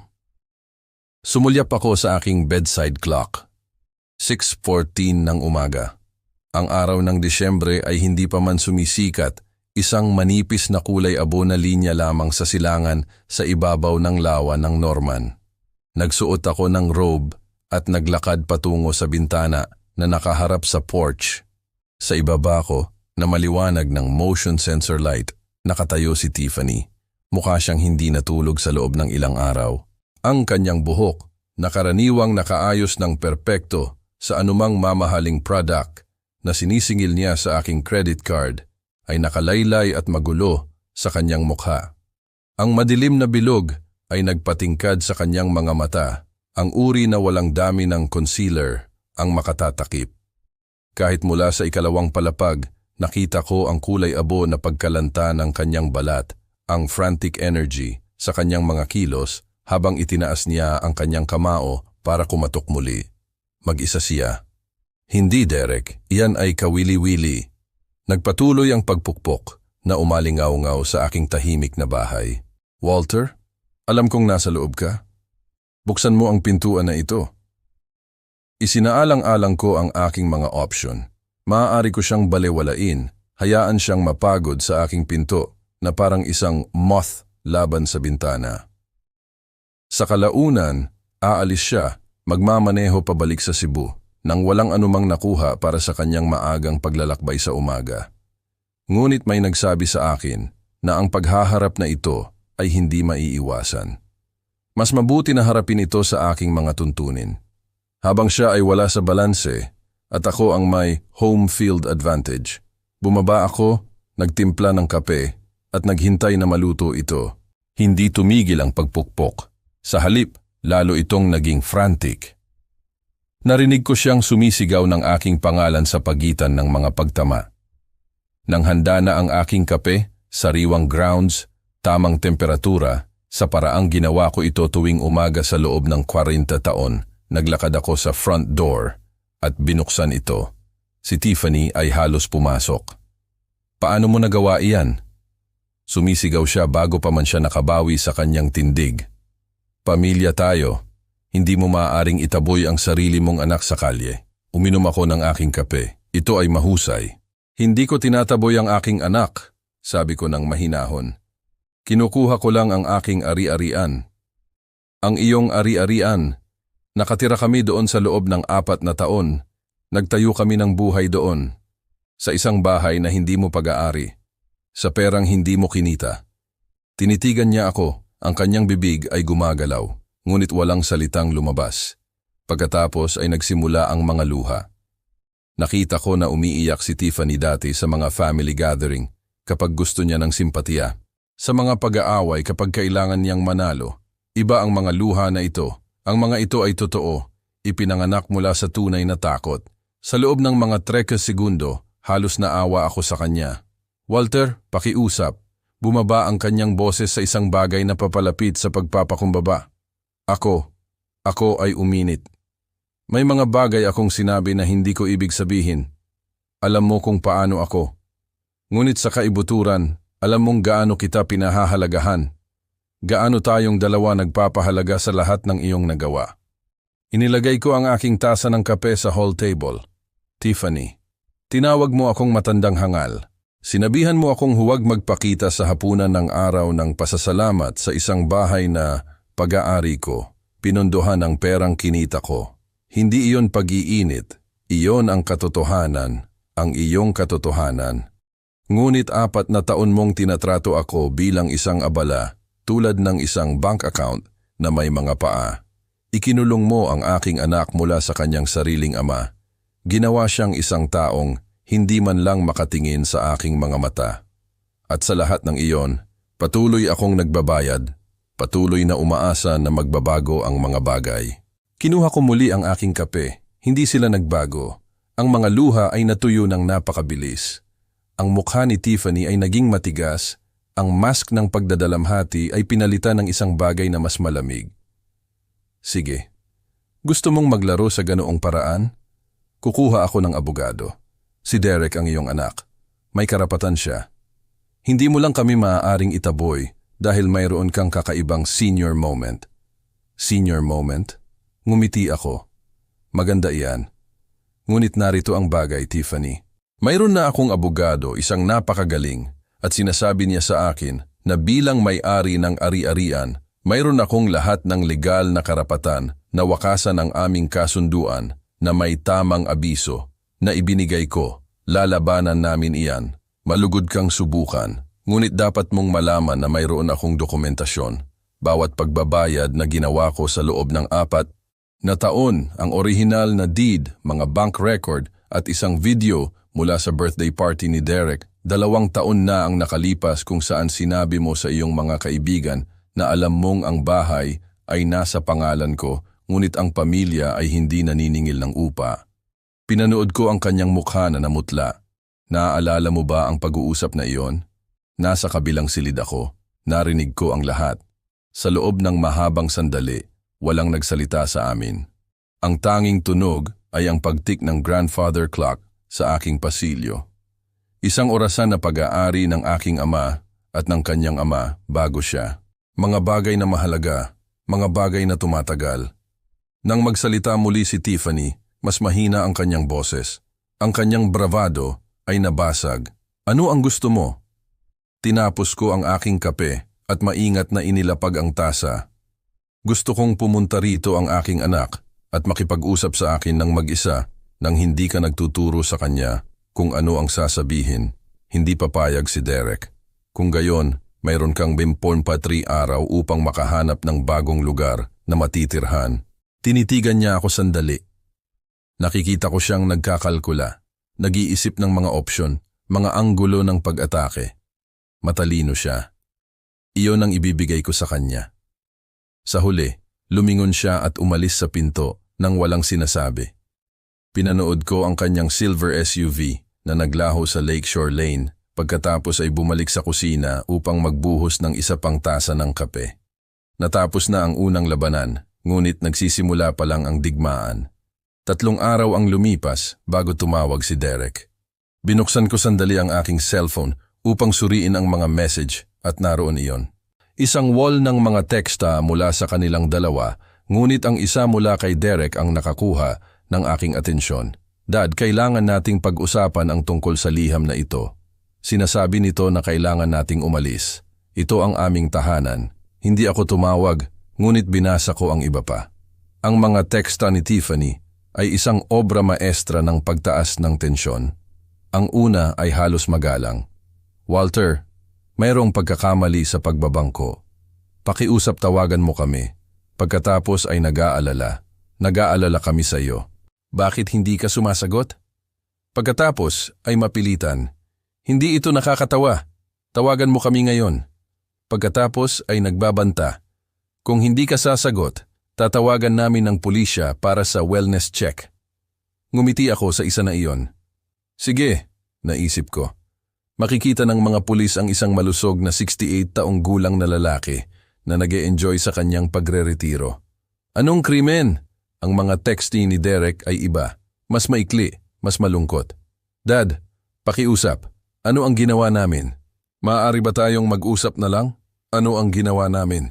Na parang hindi niya alam, na parang hindi siya nakatayo doon sa pasilyo at pinanood ang kanyang asawa na itaboy ako mula sa kanyang sariling ari-arian. Inilagay ko ang cellphone at nagpatuloy sa aking araw. Nang hapon na iyon, nagmaneho ako patungo sa Cebu para sa isang pagpupulong kay Sharon Bennett. Ang kanyang opisina ay nasa isa sa mga sleek downtown buildings na iyon. Lahat ay salamin at bakal. Napaka-profesional. Pumunta ako doon ng 2 beses dati, parehong beses, upang maghanda ng mga dokumento.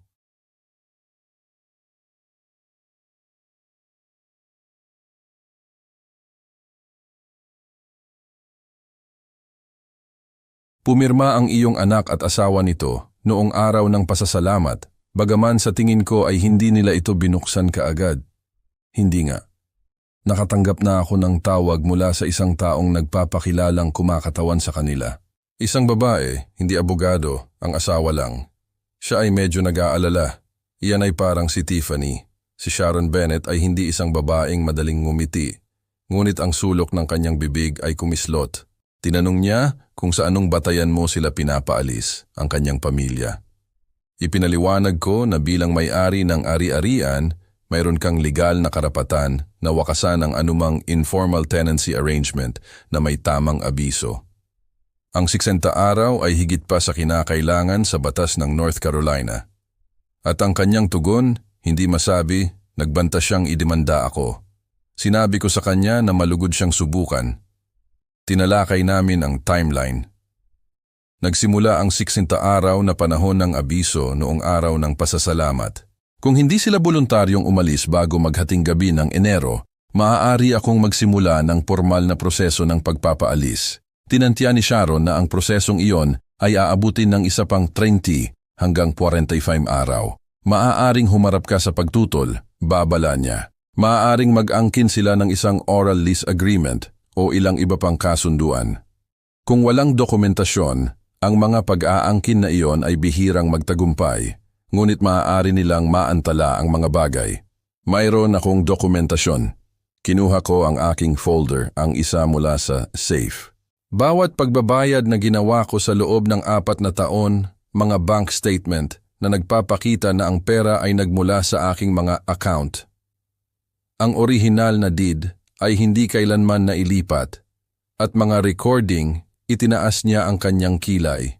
Sinabi minsan sa akin ni Tiffany sa isang family dinner sa harap ng mga saksi na alam niyang ang bahay ay nasa aking pangalan at hindi siya nag-alala dahil ang pamilya ay hindi naniningil ng upa. Mayroon akong video nito. Kaarawan ni Derek, 2 taon na ang nakalipas. Uminom siya ng kaunti. Tiningnan ako ni Sharon Bennett na may paggalang. Matagal mo nang pinaplano ito.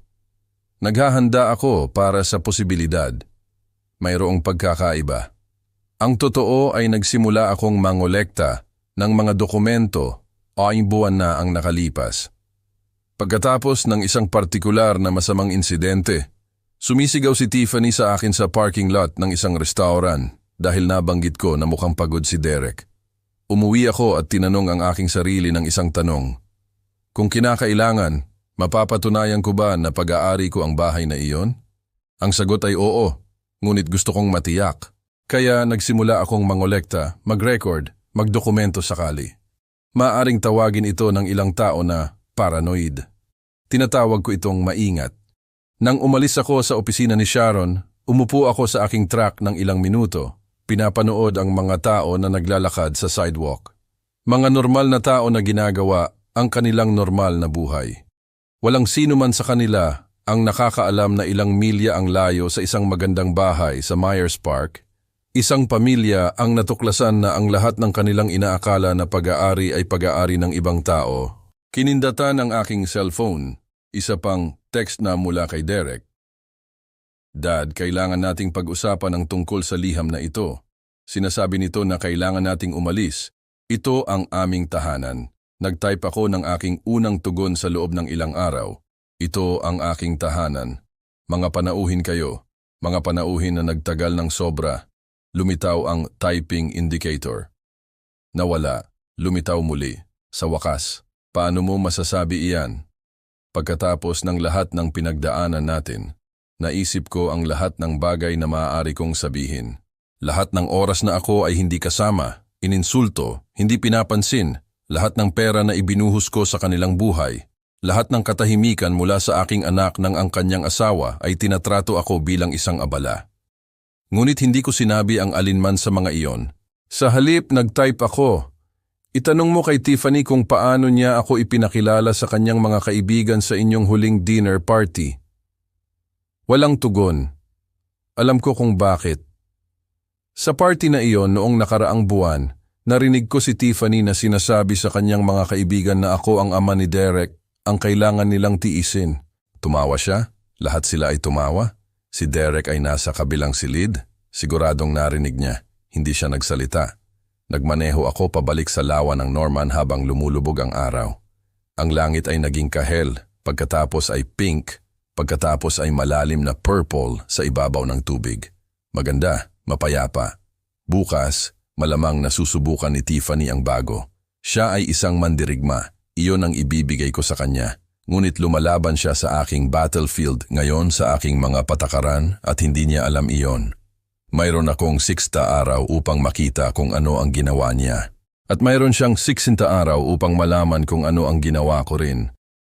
Isang linggo pagkatapos ng araw ng pasasalamat, nagising ako sa tunog ng may nagtatangkang sirain ang aking front door. Hindi literal, walang naghihiwalay na kahoy o nababasag na salamin, ngunit ang pagpukpok ay napakalupit, napakadesperado, kaya sa isang sandali ay inakala kong may gumagamit ng battering ram. Sumulyap ako sa aking bedside clock. 6:14 ng umaga. Ang araw ng Disyembre ay hindi pa man sumisikat, isang manipis na kulay abo na linya lamang sa silangan sa ibabaw ng lawa ng Norman. Nagsuot ako ng robe at naglakad patungo sa bintana na nakaharap sa porch. Sa ibaba ko na maliwanag ng motion sensor light, nakatayo si Tiffany. Mukha siyang hindi natulog sa loob ng ilang araw. Ang kanyang buhok na karaniwang nakaayos ng perpekto sa anumang mamahaling product na sinisingil niya sa aking credit card ay nakalaylay at magulo sa kanyang mukha. Ang madilim na bilog ay nagpatingkad sa kanyang mga mata, ang uri na walang dami ng concealer ang makatatakip. Kahit mula sa ikalawang palapag, nakita ko ang kulay abo na pagkalanta ng kanyang balat, ang frantic energy sa kanyang mga kilos, habang itinaas niya ang kanyang kamao para kumatok muli. Mag-isa siya. Hindi Derek, iyan ay kawili-wili. Nagpatuloy ang pagpukpok na umalingaw-ngaw sa aking tahimik na bahay. Walter, alam kong nasa loob ka. Buksan mo ang pintuan na ito. Isinaalang-alang ko ang aking mga opsyon. Maaari ko siyang balewalain, hayaan siyang mapagod sa aking pinto na parang isang moth laban sa bintana. Sa kalaunan, aalis siya, magmamaneho pabalik sa Cebu nang walang anumang nakuha para sa kanyang maagang paglalakbay sa umaga. Ngunit may nagsabi sa akin na ang paghaharap na ito ay hindi maiiwasan. Mas mabuti na harapin ito sa aking mga tuntunin. Habang siya ay wala sa balanse at ako ang may home field advantage, bumaba ako, nagtimpla ng kape at naghintay na maluto ito. Hindi tumigil ang pagpukpok. Sa halip, lalo itong naging frantic. Narinig ko siyang sumisigaw ng aking pangalan sa pagitan ng mga pagtama. Nang handa na ang aking kape, sariwang grounds ang tamang temperatura, sa paraang ginawa ko ito tuwing umaga sa loob ng 40 taon, naglakad ako sa front door at binuksan ito. Si Tiffany ay halos pumasok. Paano mo nagawa iyan? Sumisigaw siya bago pa man siya nakabawi sa kanyang tindig. Pamilya tayo. Hindi mo maaring itaboy ang sarili mong anak sa kalye. Uminom ako ng aking kape. Ito ay mahusay. Hindi ko tinataboy ang aking anak, sabi ko ng mahinahon. Kinukuha ko lang ang aking ari-arian. Ang iyong ari-arian? Nakatira kami doon sa loob ng 4 na taon. Nagtayo kami ng buhay doon. Sa isang bahay na hindi mo pag-aari. Sa perang hindi mo kinita. Tinitigan niya ako. Ang kanyang bibig ay gumagalaw, ngunit walang salitang lumabas. Pagkatapos ay nagsimula ang mga luha. Nakita ko na umiiyak si Tiffany dati sa mga family gathering kapag gusto niya ng simpatya, sa mga pag-aaway kapag kailangan niyang manalo. Iba ang mga luha na ito. Ang mga ito ay totoo. Ipinanganak mula sa tunay na takot. Sa loob ng mga 3 segundo, halos naawa ako sa kanya. Walter, pakiusap. Bumaba ang kanyang boses sa isang bagay na papalapit sa pagpapakumbaba. Ako ay uminit. May mga bagay akong sinabi na hindi ko ibig sabihin. Alam mo kung paano ako. Ngunit sa kaibuturan, alam mong gaano kita pinahahalagahan. Gaano tayong dalawa nagpapahalaga sa lahat ng iyong nagawa. Inilagay ko ang aking tasa ng kape sa hall table. Tiffany, tinawag mo akong matandang hangal. Sinabihan mo akong huwag magpakita sa hapunan ng araw ng pasasalamat sa isang bahay na pag-aari ko, pinunduhan ng perang kinita ko. Hindi iyon pag-iinit, iyon ang katotohanan, ang iyong katotohanan. Ngunit 4 na taon mong tinatrato ako bilang isang abala, tulad ng isang bank account na may mga paa. Ikinulong mo ang aking anak mula sa kanyang sariling ama. Ginawa siyang isang taong hindi man lang makatingin sa aking mga mata.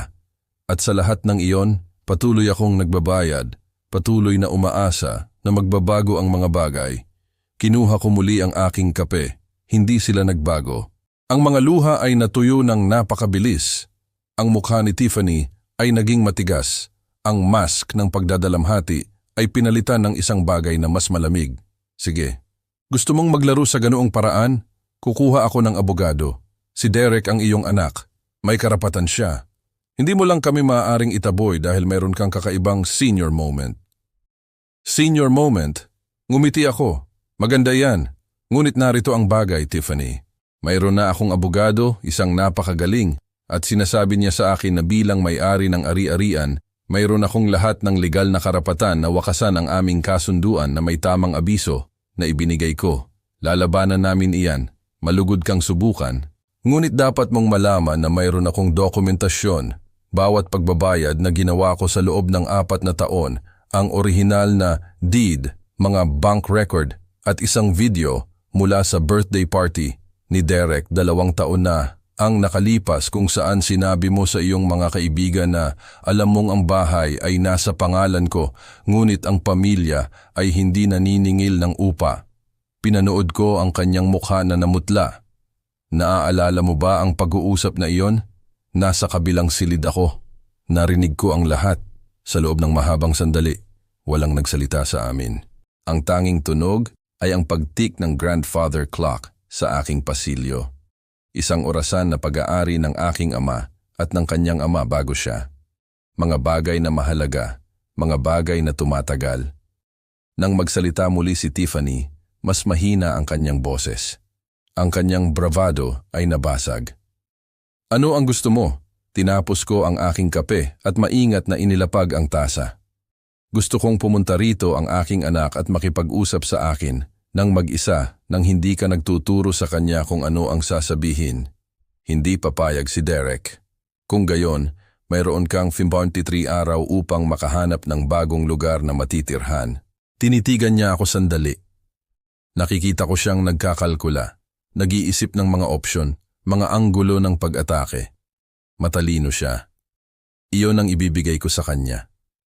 Sa huli, lumingon siya at umalis sa pinto nang walang sinasabi. Pinanood ko ang kanyang silver SUV na naglaho sa Lakeshore Lane pagkatapos ay bumalik sa kusina upang magbuhos ng isa pang tasa ng kape.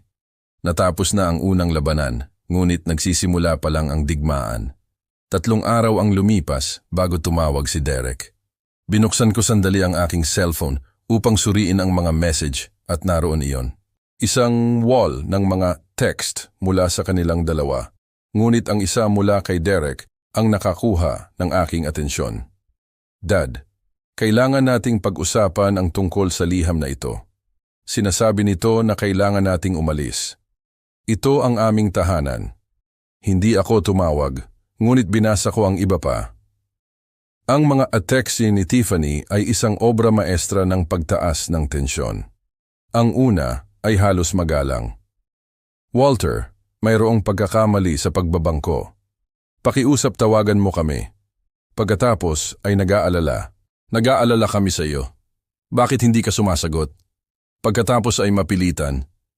Hindi ito nakakatawa. Tawagan mo kami ngayon. Pagkatapos ay nagbabanta. Kung hindi ka sasagot, tatawagan namin ang pulisya para sa wellness check. Ngumiti ako sa isa na iyon. Sige, naisip ko. Makikita ng mga pulis ang isang malusog na 68 taong gulang na lalaki na nag-e-enjoy sa kanyang pagre-retiro. Anong krimen? Ang mga teksto ni Derek ay iba, mas maikli, mas malungkot. Dad, pakiusap. Ano ang ginawa namin? Maaari ba tayong mag-usap na lang? Ano ang ginawa namin? Na parang hindi niya alam, na parang hindi siya nakatayo doon sa pasilyo at pinanood ang kanyang asawa na itaboy ako mula sa kanyang sariling ari-arian. Inilagay ko ang cellphone at nagpatuloy sa aking araw. Nang hapon na iyon, nagmaneho ako patungo sa Cebu para sa isang pagpupulong kay Sharon Bennett. Ang kanyang opisina ay nasa isa sa mga sleek downtown buildings na iyon. Lahat ay salamin at bakal. Napaka-professional. Pumunta ako doon ng 2 beses dati, parehong beses upang maghanda ng mga dokumento. Iba ang pagkakataong ito, Ginoong Pierce. Nakipagkamay siya sa akin at itinuro ang isang upuan. Natanggap ko ang kumpirmasyon na naihatid ang abiso. Pumirma ang iyong anak at asawa nito noong araw ng pasasalamat, bagaman sa tingin ko ay hindi nila ito binuksan kaagad.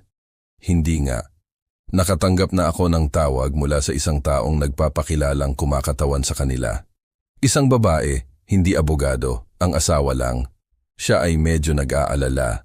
Iyan ay parang si Tiffany. Si Sharon Bennett ay hindi isang babaeng madaling ngumiti, ngunit ang sulok ng kanyang bibig ay kumislot.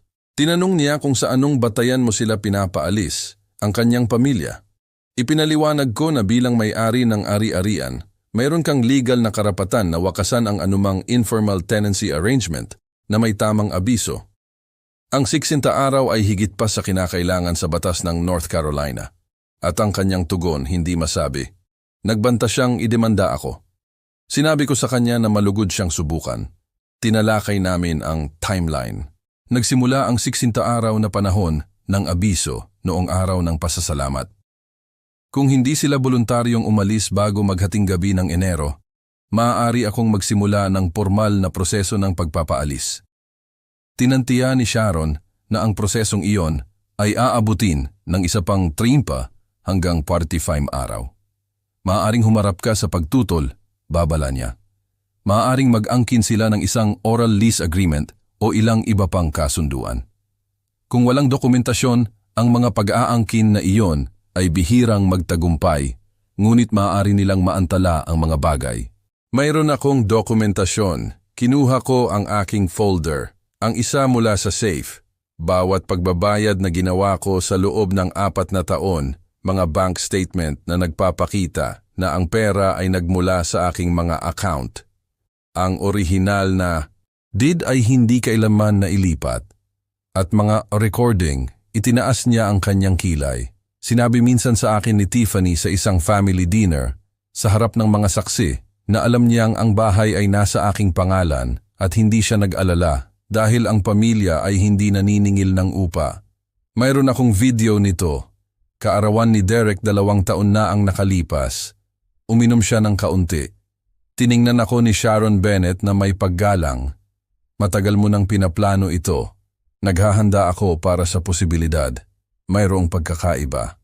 Ang totoo ay nagsimula akong mangolekta ng mga dokumento 8 buwan na ang nakalipas.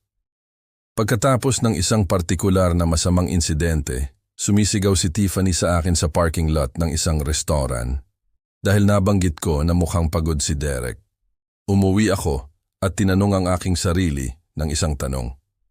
Kung kinakailangan, mapapatunayan ko ba na pag-aari ko ang bahay na iyon? Ang sagot ay oo, ngunit gusto kong matiyak. Kaya nagsimula akong mangolekta, mag-record, magdokumento sakali. Maaring tawagin ito ng ilang tao na paranoid. Tinatawag ko itong maingat. Nang umalis ako sa opisina ni Sharon, umupo ako sa aking truck ng ilang minuto. Pinapanood ang mga tao na naglalakad sa sidewalk. Mga normal na tao na ginagawa ang kanilang normal na buhay. Walang sino man sa kanila ang nakakaalam na ilang milya ang layo sa isang magandang bahay sa Myers Park. Isang pamilya ang natuklasan na ang lahat ng kanilang inaakala na pag-aari ay pag-aari ng ibang tao. Kinindata ng aking cellphone. Isa pang text mula kay Derek. Dad, kailangan nating pag-usapan ang tungkol sa liham na ito. Sinasabi nito na kailangan nating umalis. Ito ang aming tahanan. Nag-type ako ng aking unang tugon sa loob ng ilang araw. Ito ang aking tahanan. Mga panauhin kayo. Mga panauhin na nagtagal ng sobra. Lumitaw ang typing indicator. Nawala. Lumitaw muli. Sa wakas. Paano mo masasabi iyan? Pagkatapos ng lahat ng pinagdaanan natin, naisip ko ang lahat ng bagay na maaari kong sabihin. Lahat ng oras na ako ay hindi kasama, ininsulto, hindi pinapansin. Lahat ng pera na ibinuhos ko sa kanilang buhay. Lahat ng katahimikan mula sa aking anak, nang ang kanyang asawa ay tinatrato ako bilang isang abala. Ngunit hindi ko sinabi ang alinman sa mga iyon. Sa halip nag-type ako. Itanong mo kay Tiffany kung paano niya ako ipinakilala sa kanyang mga kaibigan sa inyong huling dinner party. Walang tugon. Alam ko kung bakit. Sa party na iyon noong nakaraang buwan, narinig ko si Tiffany na sinasabi sa kanyang mga kaibigan na ako ang ama ni Derek. Ang kailangan nilang tiisin. Tumawa siya. Lahat sila ay tumawa.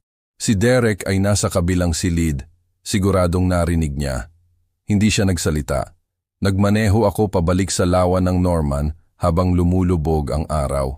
Ang langit ay naging kahel, pagkatapos ay pink, pagkatapos ay malalim na purple sa ibabaw ng tubig. Maganda, mapayapa. Bukas malamang nasusubukan ni Tiffany ang bago. siya ay isang mandirigma. Iyon ang ibibigay ko sa kanya. Ngunit lumalaban siya sa aking battlefield. Ngayon sa aking mga patakaran, at hindi niya alam iyon. Mayroon akong 60 araw upang makita kung ano ang ginawa niya. At mayroon siyang 60 araw upang malaman kung ano ang ginawa ko rin. Isang linggo pagkatapos ng araw ng pasasalamat, nagising ako sa tunog ng may nagtatangkang sirain ang aking front door.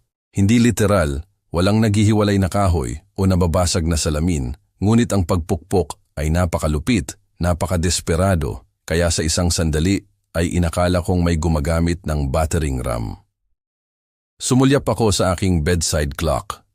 6:14 ng umaga. Ang araw ng Disyembre ay hindi pa man sumisikat, isang manipis na kulay abo na linya lamang sa silangan sa ibabaw ng lawa ng Norman. Nagsuot ako ng robe at naglakad patungo sa bintana na nakaharap sa porch. Sa ibaba ko, na maliwanag ng motion sensor light, nakatayo si Tiffany. Mukha siyang hindi natulog sa loob ng ilang araw. Ang kanyang buhok, na karaniwang nakaayos ng perpekto sa anumang mamahaling product na sinisingil niya sa aking credit card, ay nakalaylay at magulo sa kanyang mukha. Ang madilim na bilog ay nagpatingkad sa kanyang mga mata, ang uri na walang dami ng concealer ang makatatakip. Kahit mula sa ikalawang palapag, nakita ko ang kulay abo na pagkalanta ng kanyang balat, ang frantic energy sa kanyang mga kilos habang itinaas niya ang kanyang kamao para kumatok muli. Mag-isa siya. Hindi, Derek, iyan ay kawili-wili. Nagpatuloy ang pagpukpok na umalingaw-ngaw sa aking tahimik na bahay. Walter, alam kong nasa loob ka. Buksan mo ang pintuan na ito. Isinaalang-alang ko ang aking mga option. Maaari ko siyang balewalain, hayaan siyang mapagod sa aking pinto na parang isang moth laban sa bintana. Sa kalaunan, aalis siya, magmamaneho pabalik sa Cebu, nang walang anumang nakuha para sa kanyang maagang paglalakbay sa umaga. Ngunit may nagsabi sa akin na ang paghaharap na ito ay hindi maiiwasan. Mas mabuti na harapin ito sa aking mga tuntunin. Habang siya ay wala sa balanse at ako ang may home field advantage, bumaba ako, nagtimpla ng kape at naghintay na maluto ito. Hindi tumigil ang pagpukpok. Sa halip, lalo itong naging frantic. Narinig ko siyang sumisigaw ng aking pangalan sa pagitan ng mga pagtama. Nang handa na ang aking kape, sariwang grounds, tamang temperatura, sa paraang ginawa ko ito tuwing umaga sa loob ng 40 taon, naglakad ako sa front door at binuksan ito. Si Tiffany ay halos pumasok. Paano mo nagawa iyan? Sumisigaw siya bago pa man siya nakabawi sa kanyang tindig. Pamilya tayo, hindi mo maaaring itaboy ang sarili mong anak sa kalye. Uminom ako ng aking kape. Ito ay mahusay. Hindi ko tinataboy ang aking anak, sabi ko ng mahinahon. Kinukuha ko lang ang aking ari-arian. Ang iyong ari-arian, nakatira kami doon sa loob ng 4 na taon. Nagtayo kami ng buhay doon, sa isang bahay na hindi mo pag-aari, sa perang hindi mo kinita. Tinitigan niya ako, ang kanyang bibig ay gumagalaw. Ngunit walang salitang lumabas. Pagkatapos ay nagsimula ang mga luha. Nakita ko na umiiyak si Tiffany dati sa mga family gathering kapag gusto niya ng simpatiya. Sa mga pag-aaway kapag kailangan niyang manalo. Iba ang mga luha na ito. Ang mga ito ay totoo. Ipinanganak mula sa tunay na takot. Sa loob ng mga 3 segundo, halos naawa ako sa kanya. Walter, pakiusap. Bumaba ang kanyang boses sa isang bagay na papalapit sa pagpapakumbaba. Ako ay uminit. May mga bagay akong sinabi na hindi ko ibig sabihin. Alam mo kung paano ako. Ngunit sa kaibuturan, alam mong gaano kita pinahahalagahan. Gaano tayong dalawa nagpapahalaga sa lahat ng iyong nagawa. Inilagay ko ang aking tasa ng kape sa hall table. Tiffany, tinawag mo akong matandang hangal. Sinabihan mo akong huwag magpakita sa hapunan ng araw ng pasasalamat sa isang bahay na pag-aari ko. Pinunduhan ang perang kinita ko. Hindi iyon pag-iinit. Iyon ang katotohanan, ang iyong katotohanan. Ngunit 4 na taon mong tinatrato ako bilang isang abala, tulad ng isang bank account na may mga paa. Ikinulong mo ang aking anak mula sa kanyang sariling ama. Ginawa siyang isang taong hindi man lang makatingin sa aking mga mata. At sa lahat ng iyon, patuloy akong nagbabayad, patuloy na umaasa na magbabago ang mga bagay. Kinuha ko muli ang aking kape, hindi sila nagbago. Ang mga luha ay natuyo ng napakabilis. Ang mukha ni Tiffany ay naging matigas, ang mask ng pagdadalamhati ay pinalitan ng isang bagay na mas malamig. Sige, gusto mong maglaro sa ganoong paraan? Kukuha ako ng abogado. Si Derek ang iyong anak. May karapatan siya. Hindi mo lang kami maaaring itaboy dahil mayroon kang kakaibang senior moment. Senior moment? Ngumiti ako. Maganda iyan. Ngunit narito ang bagay, Tiffany. Mayroon na akong abogado, isang napakagaling, at sinasabi niya sa akin na bilang may-ari ng ari-arian, mayroon akong lahat ng legal na karapatan na wakasan ang aming kasunduan na may tamang abiso na ibinigay ko. Lalabanan namin iyan. Malugod kang subukan. Ngunit dapat mong malaman na mayroon akong dokumentasyon bawat pagbabayad na ginawa ko sa loob ng 4 na taon. Ang orihinal na deed, mga bank record at isang video mula sa birthday party ni Derek 2 taon na ang nakalipas kung saan sinabi mo sa iyong mga kaibigan na alam mong ang bahay ay nasa pangalan ko.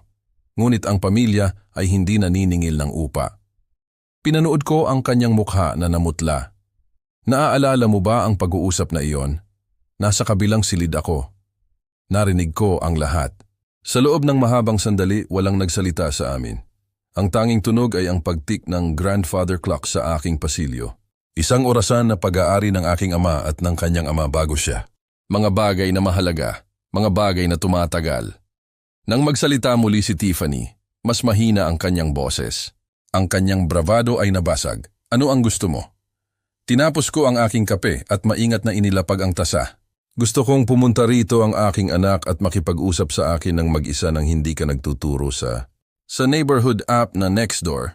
May mainit na diskusyon tungkol sa greedy lottery winner sa Maple Street. Nagkamali ako nang basahin ko ang mga comments sa post ni Carla. Nakakadiri ito. Paano kaya ng tatay ang gawin to sa sariling anak? Kailangan ng makialam ang mga lawyer. Pag nanakaw to, malinaw. Kilala ko ang pamilyang to. Ang anak palaging mapagmahal at mabait. Ang tatay naman lagi ng kakaiba sa pera. Team Carla, wala dapat ang matandang yon na magtago ng pera na dapat sa anak. Nag-mobilize rin ang professional network ni Eric sa LinkedIn at Facebook. Ang mga post niya ay may bigat ng kredibilidad sa negosyo. Ang kanilang shared social circle, mga taong kilala ko sa loob ng maraming taon, ay pampublikong sumuporta sa bersyon ni Carla. Isinara ko ang laptop at naglakad patungo sa bintana ng kusina ko.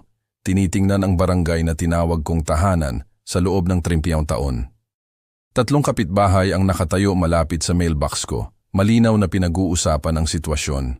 Nang makita nila akong nasa bintana, nagkawatak-watak sila na parang mga batang nahuli. Biglang nag-vibrate ang cellphone ko mula sa unknown number. Channel 6, gustong i-interview ka tungkol sa lottery controversy. Pwede ka bang tawagan? Isa pang mensahe. Columbus Dispatch humihingi ng comment sa family lottery dispute. At isa pa, legal representation available para sa lottery ticket disputes. Libre ang consultation. Pinatay ko ang cellphone ko at umupo sa tahimik kong kusina. Nasa mesa pa rin ang opisyal na papeles ng lottery, nakahiga na parang ebidensya ng aking pagkakasala. Sa labas, nagbubulungan at nag-iisip ang mga kapitbahay ko. Ang hatol nila ay dala ng social media comments at maingat na distansya. Hindi ko napansin ang ironiya. 7.2 bilyon ang halaga ko. At hindi pa ako nakaramdam ng ganito kalungkot sa buong buhay ko.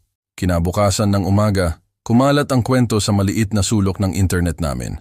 Nagbubulungan ang local Facebook groups tungkol sa family loyalty, legal obligations, at moral responsibilities.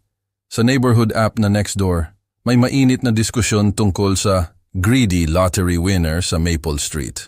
Nagkamali ako nang basahin ko ang mga comments sa post ni Carla. Nakakadiri ito.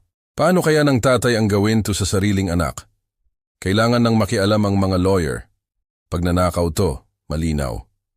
Kilala ko ang pamilyang to. Ang anak palaging mapagmahal at mabait. Ang tatay naman lagi ng kakaiba sa pera. Team Carla, wala dapat ang matandang iyon na magtago ng pera na dapat sa anak. Nag-mobilize rin ang professional network ni Eric sa LinkedIn at Facebook. Ang mga post niya ay may bigat ng kredibilidad sa negosyo. Ang kanilang shared social circle, mga taong kilala ko sa loob ng maraming taon, ay pampublikong sumuporta sa bersyon ni Carla. Isinara ko ang laptop at naglakad patungo sa bintana ng kusina ko, tinitingnan ang barangay na tinawag kong tahanan sa loob ng 30 taon. 3 kapitbahay ang nakatayo malapit sa mailbox ko, malinaw na pinag-uusapan ang sitwasyon. Nang makita nila akong nasa bintana, nagkawatak-watak sila na parang mga batang nahuli.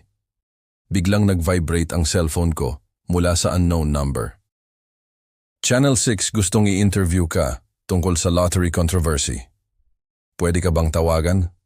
Isa pang mensahe. Columbus Dispatch humihingi ng comment sa family lottery dispute. At isa pa, legal representation available para sa lottery ticket disputes. Libre ang consultation. Pinatay ko ang cellphone ko at umupo sa tahimik kong kusina. Nasa mesa pa rin ang opisyal na papeles ng lottery. Nakahiga na parang ebidensya ng aking pagkakasala. Sa labas, nagbubulungan at nag-iisip ang mga kapitbahay ko. Ang hatol nila ay dala ng social media comments at maingat na distansya. Hindi ko napansin ang ironiya. 7.2 bilyon ang halaga ko at hindi pa ako nakaramdam ng ganito kalungkot sa buong buhay ko. Kinabukasan ng umaga, kumalat ang kwento sa maliit na sulok ng internet namin. Nagbubulungan ang local Facebook groups tungkol sa family loyalty, legal obligations at moral responsibilities. Sa neighborhood app na Nextdoor, may mainit na diskusyon tungkol sa greedy lottery winner sa Maple Street. Nagkamali ako nang basahin ko ang mga comments sa post ni Carla. Nakakadiri to. Paano kaya ng tatay ang gawin to sa sariling anak? Kailangan nang makialam ang mga lawyer.